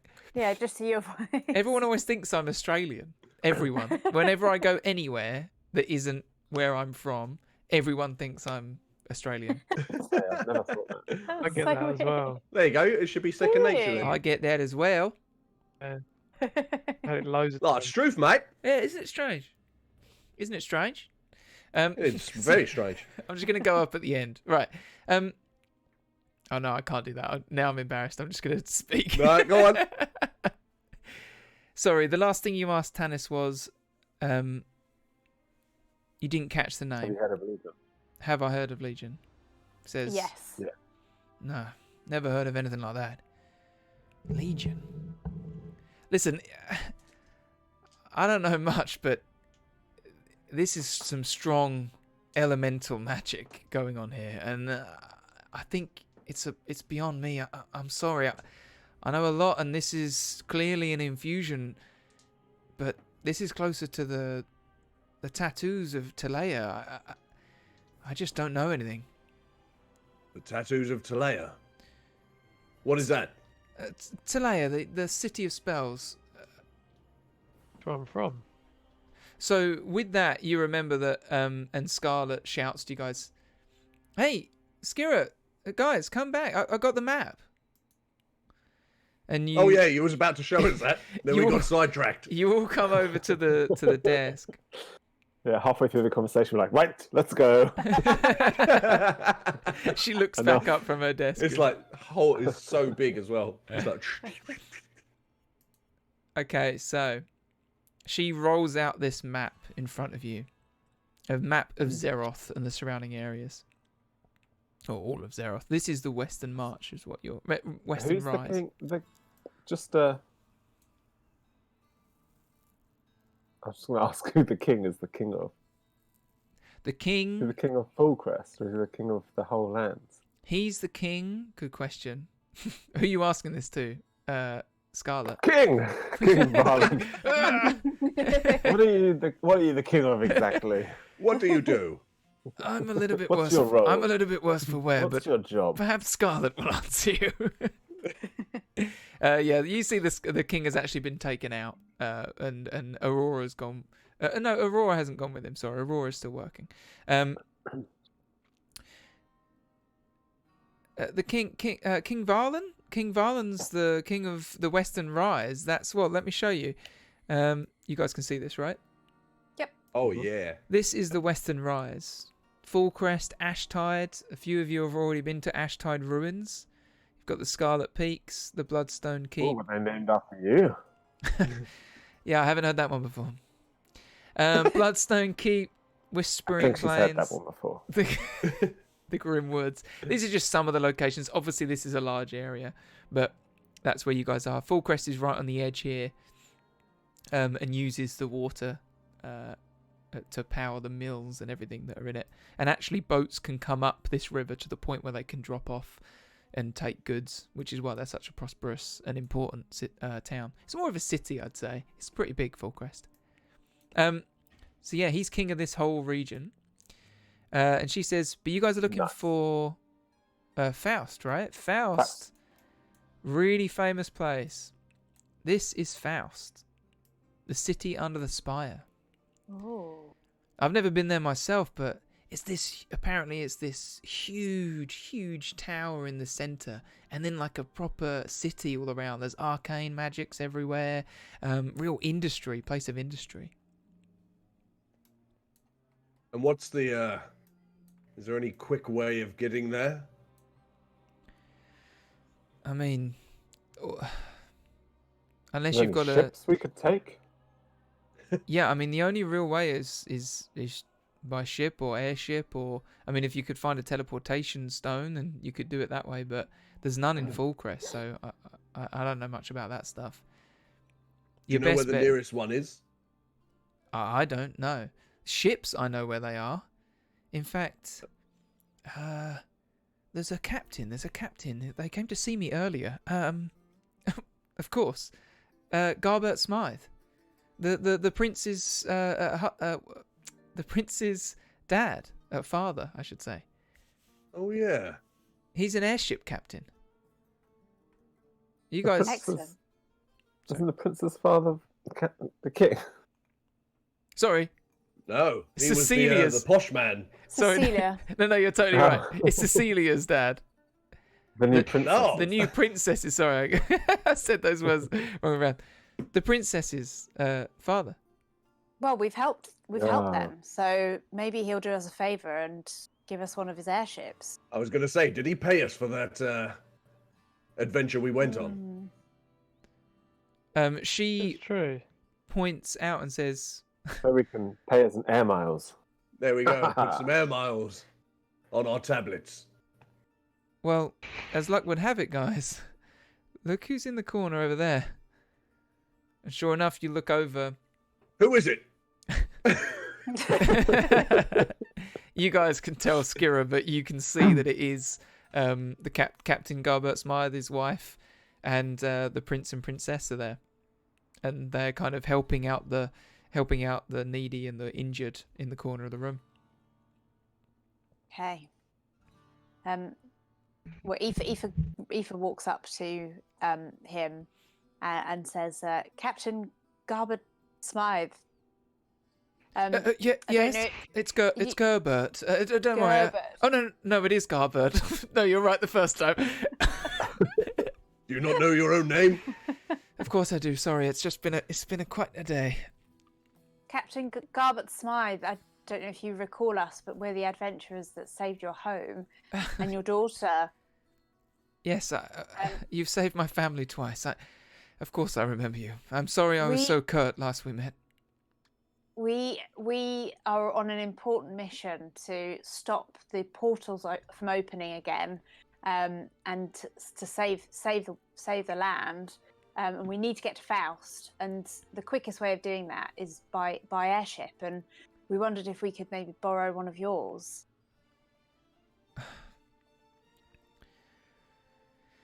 Well, he looks troubled.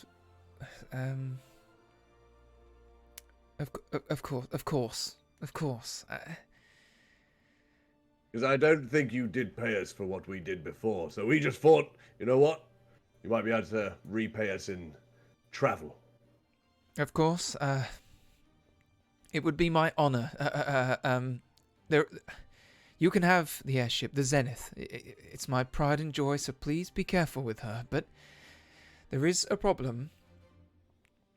I mean, she's a fine craft, and she'll get you where you're going, okay? I have myself travelled the globe. Travelled all of Zeroth, certainly.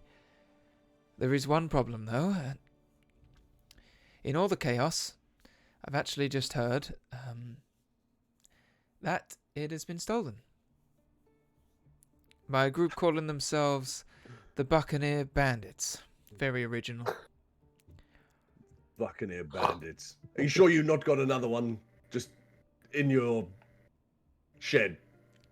No, it's It would an really airship. save us time if we didn't have to add some more pirates. If you can find a better way, then that's fine. I'm sorry, but my ship has been stolen. You are more than welcome to recover it. Yeah, Can I try and intimidate him for his ship? this is his ship. Is it just the one he's got? But he. Yeah, they're airships. They're not common. They're No, magical, I didn't know if he had like a things. few that he kind of. Oh no! He is an airship Took on captain. trips. It's like one of a handful that would even visit Full Crest. You might not know that though. So Aoife can see Skira Intimidate away. getting angsty about this, and she steps in and she just says, "Skira, I think we need to handle this a bit more gently." Okay. listen, I'm sorry. I'm where sorry are if I've come across wrong, but at the moment we're just trying to stay alive and we're trying to help people. I've just found out that my ship has been stolen. I'm not that fast, but it's just a thing after all. But if you want it, I want you to have it. If it means that we can save and stop these portals opening, of course. But it's the only one we have, and it's been taken. Is there anything on the Okay. ship that would help us track it?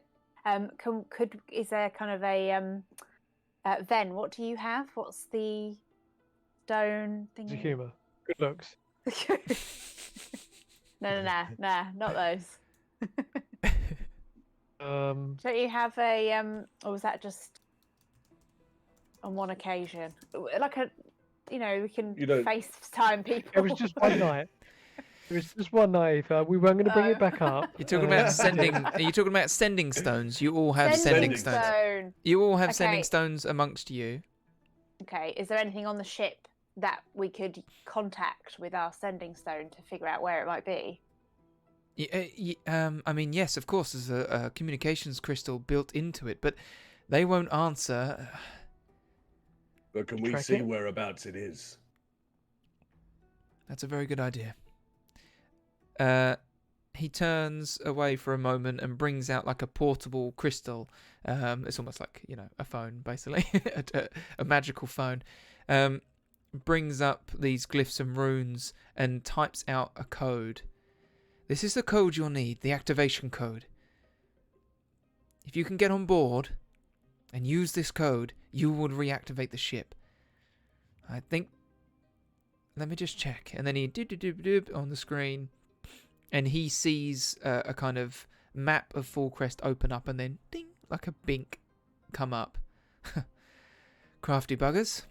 They've taken it to the docks. The abandoned docks.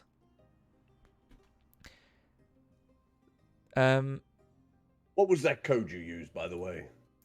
So he sends that over to you. It's Oh, someone just dropped out of thing. Joe No. He's back here. Joe just dropped out. You alright? Yeah, all good. All good. Fell Just asleep fell in the into a portal. conversation. Just fell into a little fall. Sorry, yeah, so if you type in Code? this activation code, he sends it to you, you'll be able to get in. Activate the ship. All right. And the abandoned docks, are they still within Full Crest? Sorry, just to be clear, the code is like a series of numbers, like glyphs, so I'm not going to say them out loud, but you guys know the glyphs. Mm-hmm. Sorry, what did you say, Skira? Is the abandoned docks within Full Crest? Yeah, absolutely, yes. It's not Okay. too far from here. You should be able to get there. Is that where the airship is? So yes, That he's is. already confirmed that. Yeah, I just sorry, zoned you were out a gone. bit. You just zoned out. Yeah. Yes, and he shows you the pad, and its blinking light is there. And he looks Right, to we Aoife shouldn't- and says, "A good trick there. Don't know why I hadn't thought of that." Well, you were busy. You were busy tending to the wounded, so I Yes, wouldn't. yes. Don't stress about it too much. Listen, I really should get back. And he hands you this pad, this crystal. He says, you know what? Take this. If you run into any trouble, this will track and lead you to the way, and the activation codes are built into this. Put this into the main console on the ship, and it should activate. Fantastic. Well, Alright. I suppose we'd better get a move on then. Let's get to the docks. To the abandoned docks. As Should you we take a start, short rest? as you start, Before I leave, sorry, yeah. I grab some potions from Tanis. Potions I want to stock up. You guys need I'm some gonna- potions. No, I'm all right for the moment.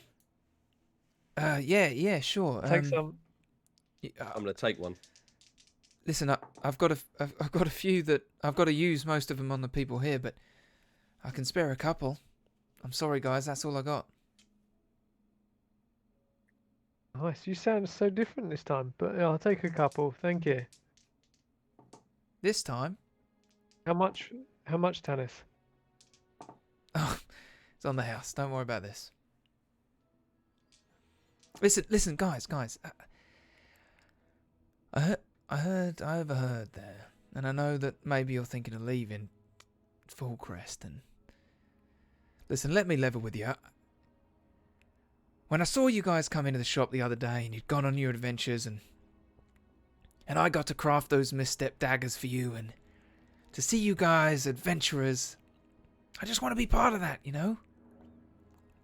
So listen, I can't fight, but I can make cool shit. And if you guys are leaving on this ship, there'll be plenty of space for me. How about I come?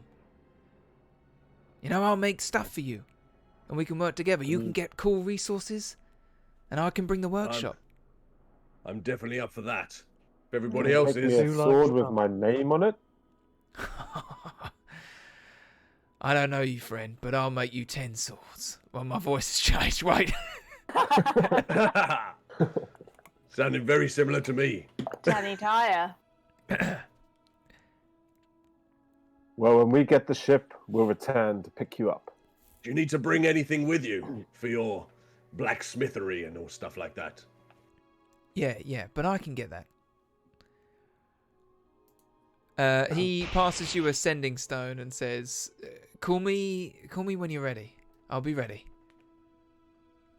And he just he's like, "I'm so excited. Let's go." And then he gets back to what he's doing, but he's super excited about it. Cool. All right. All right. As you go to leave, Scarlet comes up to you, sort of takes you.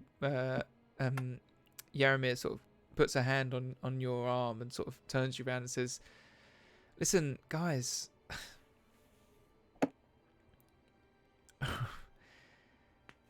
I didn't mean to be all brash and stuff, okay?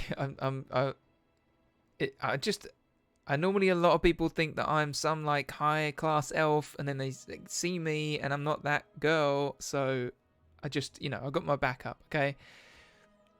I'm on your side, alright? Good. Thanks, Scarlet. Cool. So if you I'm need any glad. help or anything, and so to be clear, she was around when you guys were talking about going to the. She sort of took you over to the king and everything, to the Garbert's mine, the captain. So she's sort of been at your side the whole time. Says, listen, if you guys are going, the Queen has told me to stick with you guys if you want. I know I might not seem like much now, but I'm a pretty decent shot with a bow, and I'm a good tracker, and I know my way around Fullcrest. So if you and help, Use a guide. I can. I'm a pretty good pilot too. So if we do get this airship working, I'm pretty confident I can fly it. This is all working out very Take well. the Very abandoned dock. well. Do you know any secret ways into the abandoned docks? I don't. I mean, if we can get down there and maybe your friend here can see some thieves that might find us a secret ways in. You rogues. Sorry, I've completely assumed that you're a rogue because of your hood, but I'm guessing, and the daggers. It's kind of classist of me. Sorry. Well, you did that to me, Good thing. calling me a human, so. Listen, guys, listen. You said you know Full Crest really well, but you don't know how to get to the abandoned docks. No, I don't know secret ways into the abandoned docks. Listen up. Ah. There we go. There's that sass again. I like Sassy. that. Open your ears, Genasi. Oh, you know he's a Genasi now. Yeah, well, he's got blue skin and wavy hair. Yeah, I know he's a Genasi. Well, Scarlett, makeup. thanks for offering your help. And shall we all go? Shall we all go to the abandoned docks? Well, Definitely. Let's. well, Let's that's the get other this thing I ship. was going to say is not to be Go on. harsh, but the ship isn't going anywhere right now, right? And the portals have stopped, and frankly, you guys look like crap. So maybe we just get some rest, and we head out I've got before the- sunrise maybe tomorrow. night's rest. Do you have some cake? That Oh. sounds like a good plan. I can Are you see a sure? glass of champagne with my name on it.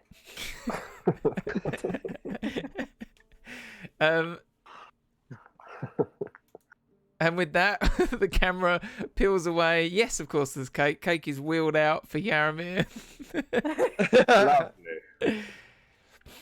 Lovely. And yeah, so yeah, we everyone can do a long rest. Ooh. The longest rest. I'm gonna click that long rest button. I should not have used those potions. I was just thinking. Yeah. I just guzzled 2. You guzzled 2 of them. Oh, well, don't Yeah. use 2, just 1. Hang on. If you Is it? No, look. And the thing about it though is it only gave me 4, and I was down 12. So I was like, okay, I need another.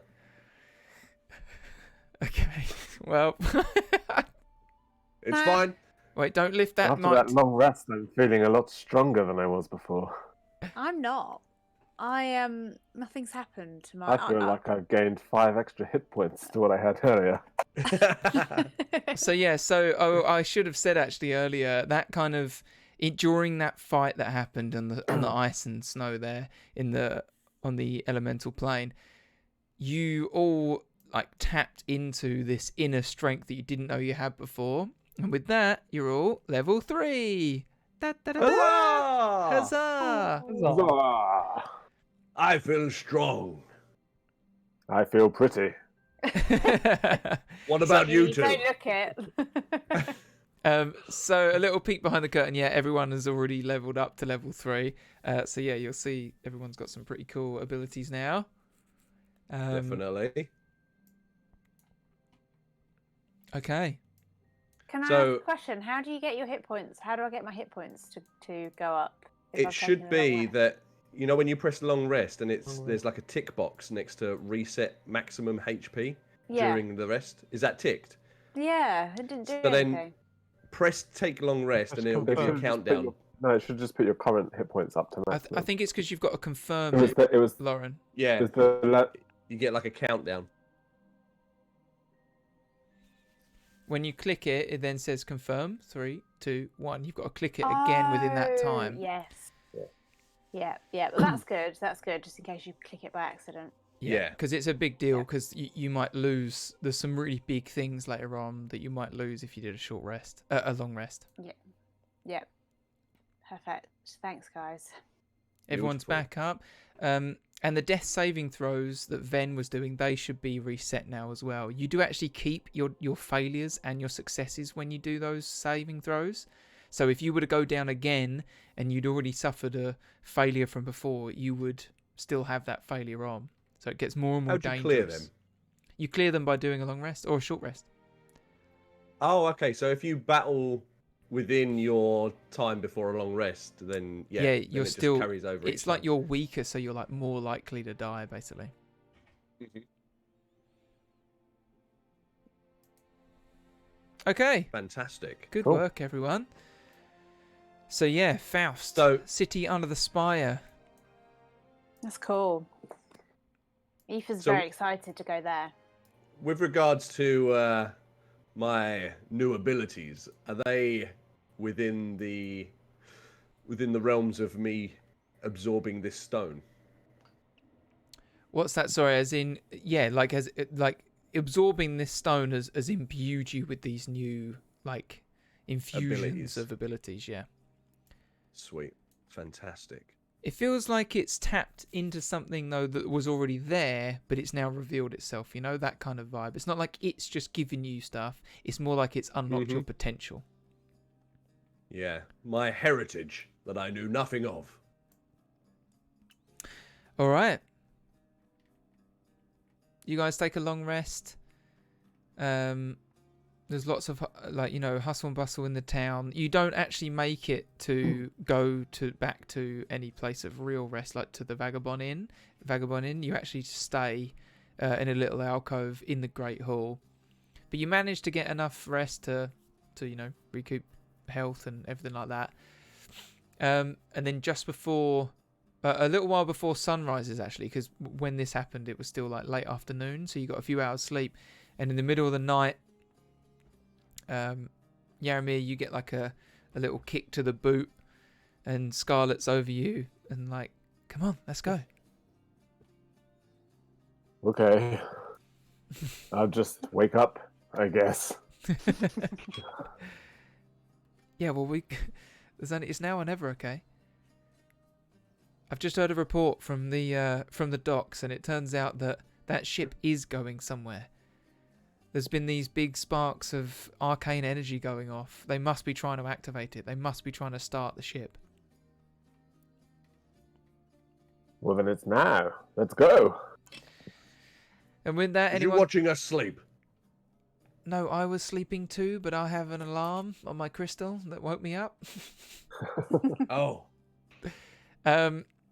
Yeah, so you guys with that wake up. Anything you want to do just before you go? Before you head out? First thing in the morning? For a pee? Stretch. Go for Yeah, I was going to say, my arm feels a bit tight, so I just give it a little stretch. It's always good to stretch before Mortal an Kombat. adventure. Okay.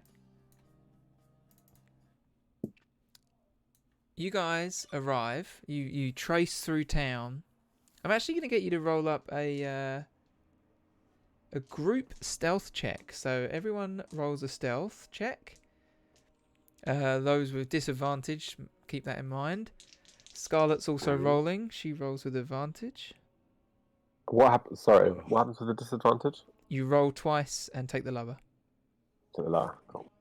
I got We're all rolling 8. disadvantage, you say? So DC is 12. So tell me if you pass or fail. You're not all rolling with disadvantage. No, just Joe, because he's got heavy plate mail on. And me. I've got 3.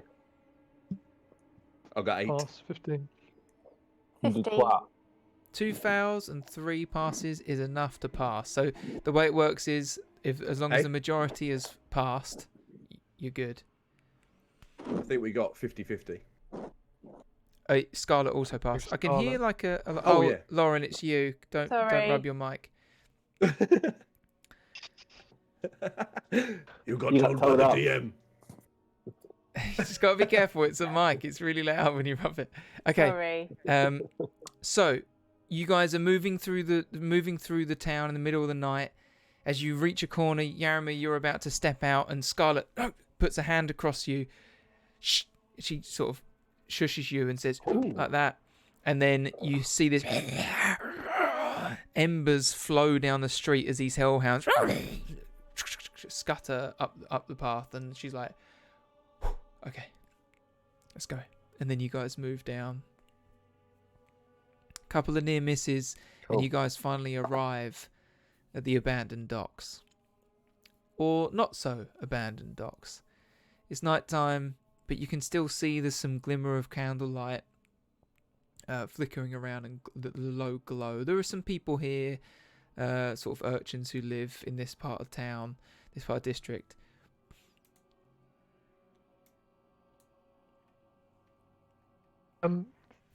Ben's used to this sort of environment. This is kind of the sort of scene he grew up where there's like pickpockets and stuff like that.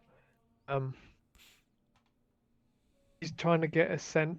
I want to try to get a sense of like, is there like an operation going on? Like, is there loads of thieves around, or loads of street kids like running around, stuff like that? And yeah. So roll me up a like... perception check with advantage.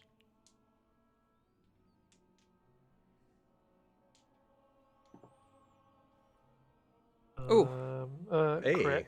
Yeah, that'll do it. A crit will do it. Okay, with a crit. Matched with your Thieves' Cant, your ability to read Thieves' Cant, which, if anyone else doesn't know, is like a secret language that the Thieves Guild and others that were brought up in that kind of way will use as markings that just look like squiggles and nothing to regular people. They might not even notice them, but a trained eye of someone who can read Thieves' Cant can read all sorts of messages, usually directions, even symbols for safe space or trading, things like that. Then you see that this is, I mean, it's not like this area of Fallcrest, even on your way to this section, it's sort of under the falls. It's in a little nook. It's difficult to get to, but it's the initial dock. It's like the harder part to get to of the docks. There's a larger docks further up the river, but this one is just has, since that new dock has opened, has just become fallen and it's just become like a place where all the Thieves Guild and like you say, all the less, what's the word, scrupulous dealings go on, less legit dealings. There's merchants here, things like that. This time of night there's not too many people around, but you can see markings saying safe space, and there's one in particular that leads up a path right towards the docks that says merchant. Can we use the tablet tracker? thing that the tracker, to see if we can pinpoint crystal. its exact location? Yeah, so you can do that. You open it up, this crystal like projects up, and you can see that it's just on beyond that. You are right on the edge of the docks, and it is at the far end of them. So you think if you round the corner, you'll be able to see the ship, basically, but it will be dark, obviously. Ven, what did you want to do with that information? You can also tell me if there's anything you want to suggest or that you might find. I was kind of thinking it'd be cool to find, like, because I imagine in this sort of area it's set up that if anybody's walking through, there's loads of like secret passages where someone could jump out on you. There's no like safe passage to get to where we're going. Like there's gonna be people watching and stuff like that. They're like a hidden passage to get to our destination. Yes, certainly. You can, on your way here, you've seen that, there's you'd think that at any normal time and in the day or even a regular night, this place would probably be a lot busier. But as it is, there are signs of struggle. There are, that the chaos that was in the rest of the city has still affected this area a bit. So you can see passageways that you might be able to take, and they might end up like as different ways to the docks, things like that. But you're right on the edge now, where if you turn a corner, it's going to start being water and not. So that the pathways are kind of leaving.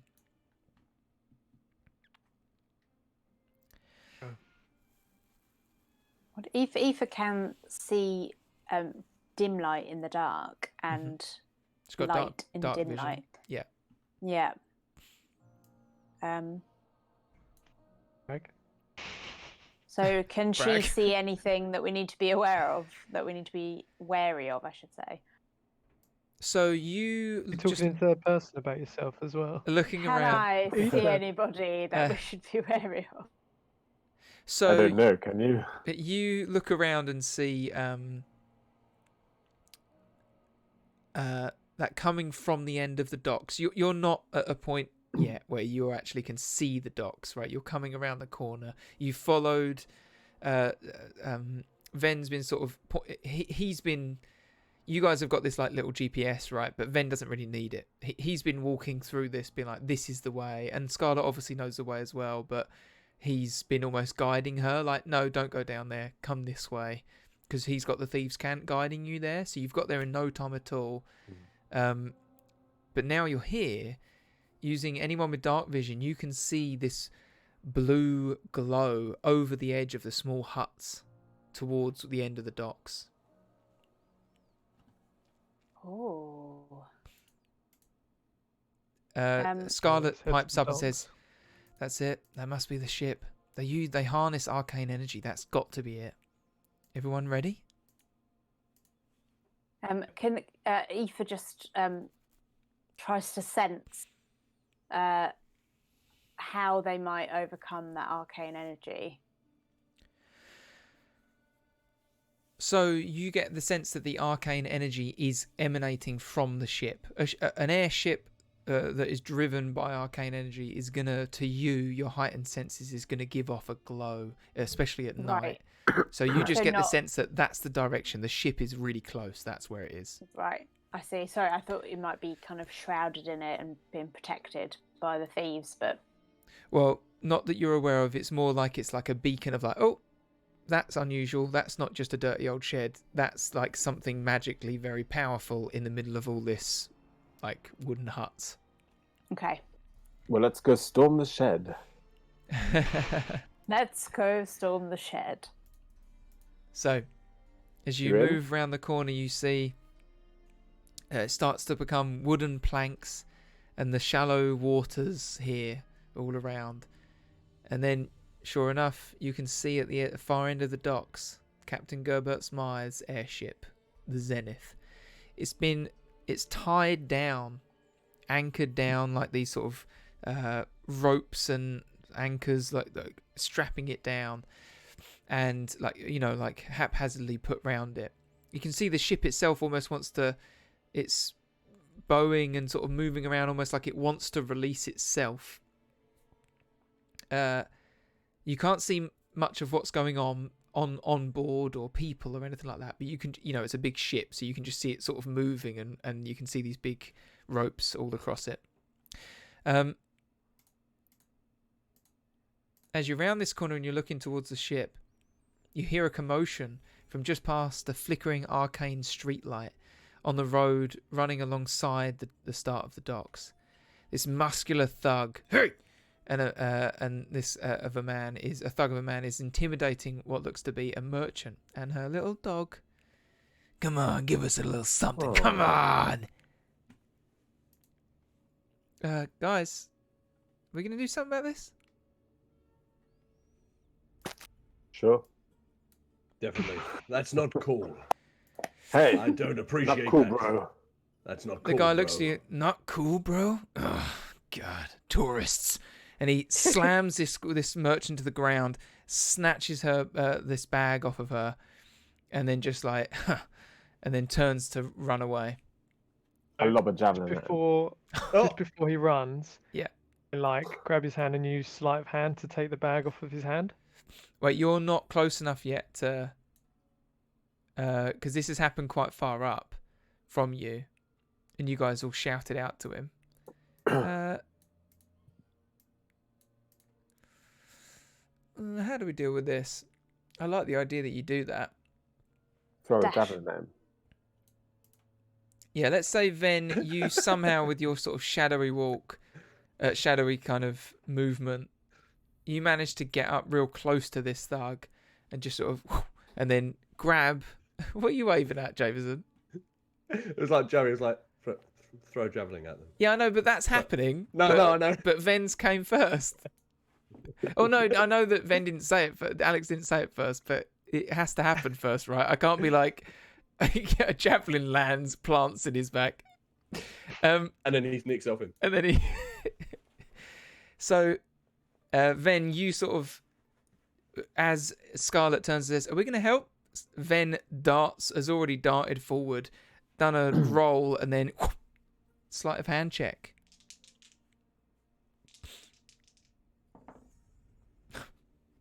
18. That'll do it. You just definitely and grab the bag straight back off of him as he starts to run. And then as he gets 2 steps forward, a javelin... You want to roll it up? Yeah. I haven't used my javelin. Wait, you're not using the javelin. That's only got 1 charge. No, I'm just using a javelin, and I critted. It's critted. Oh, crit.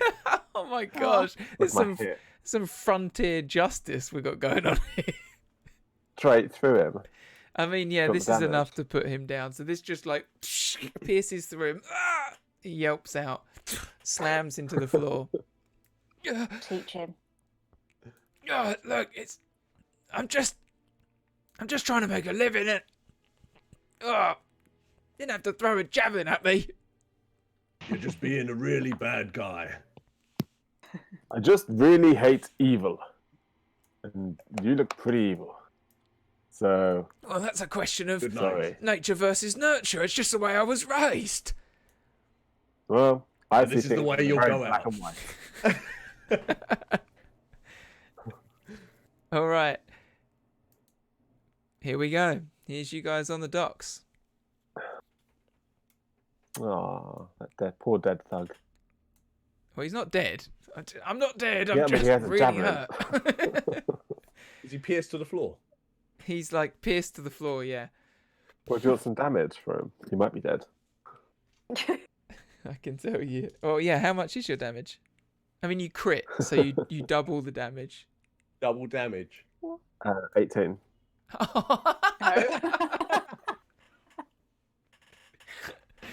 18 damage. No, he's fine. Do you want him? Well, you can tell me if you kill him or not. That's up to you. Oh wait, it but- says crit. Flesh No, it wound? says crit 9. Does that Yeah. mean it's already included the crit? No, because it can't have been 4.5. Yeah, 18. Does your javelin just do 1d6 of damage plus 3? Yeah. Yeah, so then it's doubled the dice. So you've got 5, 1, and 3. Right. So it is right, just right. 9. It's 9. Yeah. It's just 9. Right. Okay. So it's I see what not you're saying, yeah. it's not enough to kill him, but it is enough to severely wound him.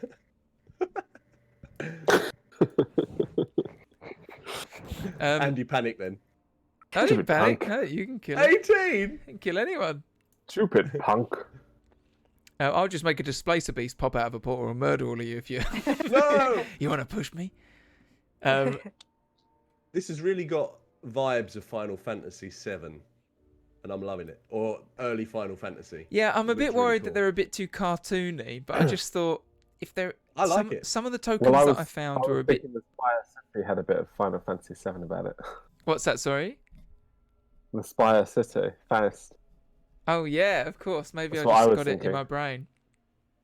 That is like it, isn't it? Yeah, like Midgard. Is it Yeah. Midgard? So yeah, maybe that's what it looks like, Joe. Maybe I was playing a little bit of Final Fantasy VII when I wrote this story. Yeah, let me know if you think these are too cartoony. It's only because some of the ones that I found were like, I'll link you the site so you can make your own, but because I coloured these in, I made them the colours or whatever. A lot of the ones I found were a bit too like serious. I found them a bit too like, I don't know. I just found them a bit like too try hard. No, I think it These fits. are good. I'm Yeah. into it. And they're easy for you guys to pick out who you are, like that Scarlet, Yeah. that's thingy. So some of the ones where it's And just it like, has they our look- names. yes, it does. Anyway, Anyway, It's- one half-dead thug. and a merchant turns to you and goes, "Oh!" The dog starts barking into the night. Oh, it's okay. It's okay. Thank you. Thank you for your help. I don't know if he needed to be. If the punishment met the crime, but thank you so much. We heard And what he hands said back. to you. Can we head towards the ship? Does Ven keep her purse? Or... So Ven hands the purse back to the merchant. See, She- pickpocketed some money on the way. So you take the pouch. She takes the pouch back. She says, "Thank you, my dear. Thank you." Scarlet gives you a little nudge, then, and like, use the Hey, and sort of looks towards the merchant and says, "Thieves can't."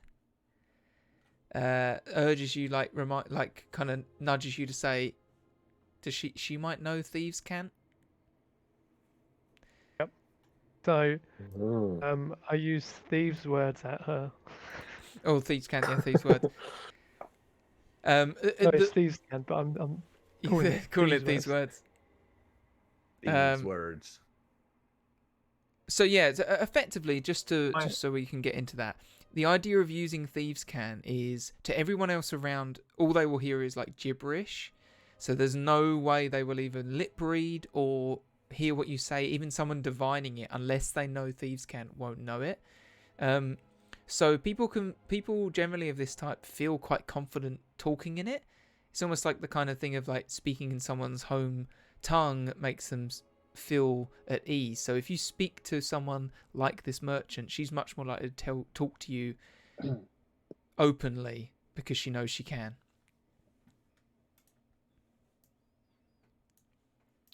That is if you wanted to ask her any questions. Speak gibberish at her. Is there anything you can tell us about this ship? She kind of locks eyes with you, hearing you speak Thieves' Can, says, and smiles, says, "Yes, of course.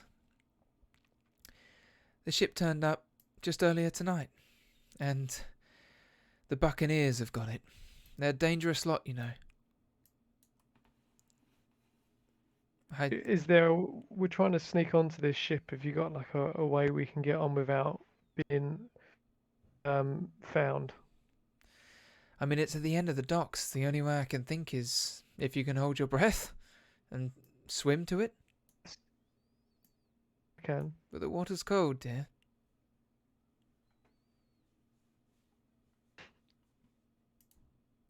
Yes. What's it she is. saying, Ben? I relay back the message. So you said there's some Buccaneers. So do you know how many people are on board? I mean, there's been people coming or going. They're trying to get the thing started. And they've been lugging these big crates and big, like, stacking up supplies under the thing.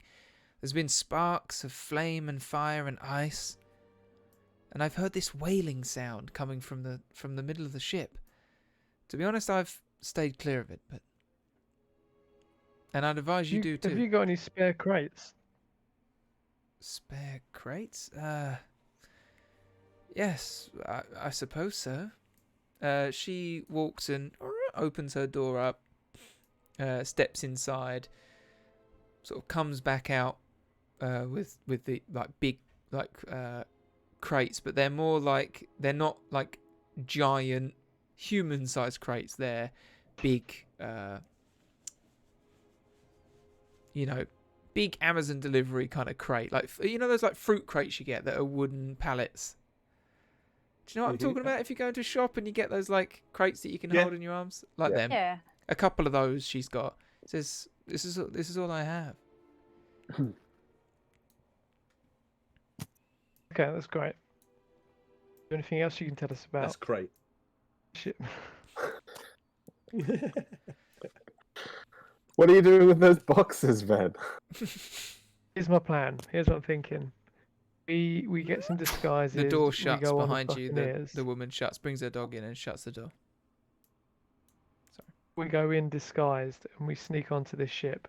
Let's get amongst them, think they're one of us. We're just dropping supplies off onto the ship. Then let's scout out what's going on there. Excellent. So what disguises have we got? I could dress up as a doctor. Or a nurse, or... Has anyone got any pirate costumes? Well, we could take the clothes off the thug that you've impaled to the floor. Oh no! Don't take my clothes. Shut it, you. Did you take your javelin back? Not yet. Not yet. It's still in his shoulder.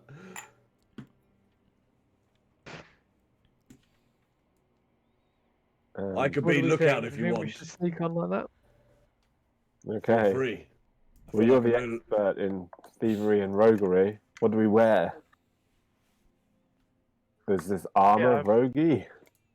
Has anyone got any spells that can disguise us? Oh, I can just disguise myself, of course. I forgot. I can just do that, Well, apparently. that's one. I can look however I Do that want. also. That's two. I don't know if I'll be able to. I'm gonna try it, and I start to take the clothes off the thug, like his jacket, and his trousers. Oh, they're I never tried gonna to get fit into you. They're a 32 inch. Shut up! Just No. give me them.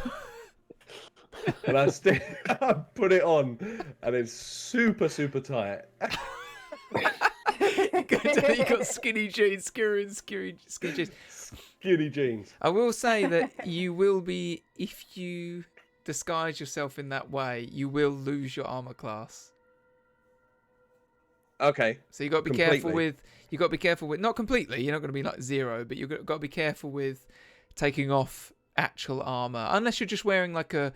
I guess you could just say you're just wearing a coat over the top, right? You're like just disguising your, because you've got full plate mail, so it's not like you could just be like, if you take that off and put on a shirt, you're not as defended. No, exactly. So yeah, it was just the trousers and the jacket. So the jacket to sit over. Okay. What I've got already. So. But yeah, those trousers are very bloody tight. Scarlet like looks you up and down and goes, "Nice," and then goes, I'm not gonna disguise myself. Listen, I'm pretty good at hiding. All right, I'll just skirt the edges. And she looks to Skir and says, "You know, I clocked that ring that you're wearing. You can walk on water, right?" I can indeed. Okay. But you think if they saw me doing that, that might be a little bit suspicious. Well, yeah, I know, but I'm just saying. Hello, guys. You can... Just me. It's all right. It was just an idea, all right? Okay, we don't shoot down ideas, okay? But I like it. You could sneak round to the other side and sneak on. Well, that's my I don't know, thinking. there might be They won't be another... watching. I will definitely try that with my skinny jeans. Okay, so, and they're in that moment where 2 members just fully change appearance to become. I changed to look exactly like the thug I just appeared. Ooh. Like his whole face and everything reforms, horns go away, and stood there, and you guys look out towards the ship. I'll just show you a quick preview. The camera pans along. We see people on there. It's a squid. Squid. All right. Well, I never. Aoife turned into a dog. Aoife turns into a dog. Amazing. I could just turn into a... Yeah, she can assume the shape of a beast she has just seen. All right. I just disguise self as like a barrel. I think you need to be. It still needs to be humanoid. Anyway, I'm ending it. So the camera pans off. We see you guys change form, and Skira getting his skinny jeans on. I'm loving the arc of Skira in this episode, from like the only person who can touch the coldest of cold to in touch with a chaotic being from beyond, embracing new powers, growing, and then putting on a pair of skinny jeans at the end. What does the man in the gem think about the skinny jeans, DM? No comment. You do you, man. All right, everyone. Let's say goodnight. Hey, Fantastic. Thank you. That was great. Thank you. Thank Well you, done, everybody in the everyone. chat. Everybody. Bye. Yeah, thanks. That was We will so see you good. next time. Yeah, see you next week, and then we'll find out what happens if their plans are thwarted immediately. All right. Bye.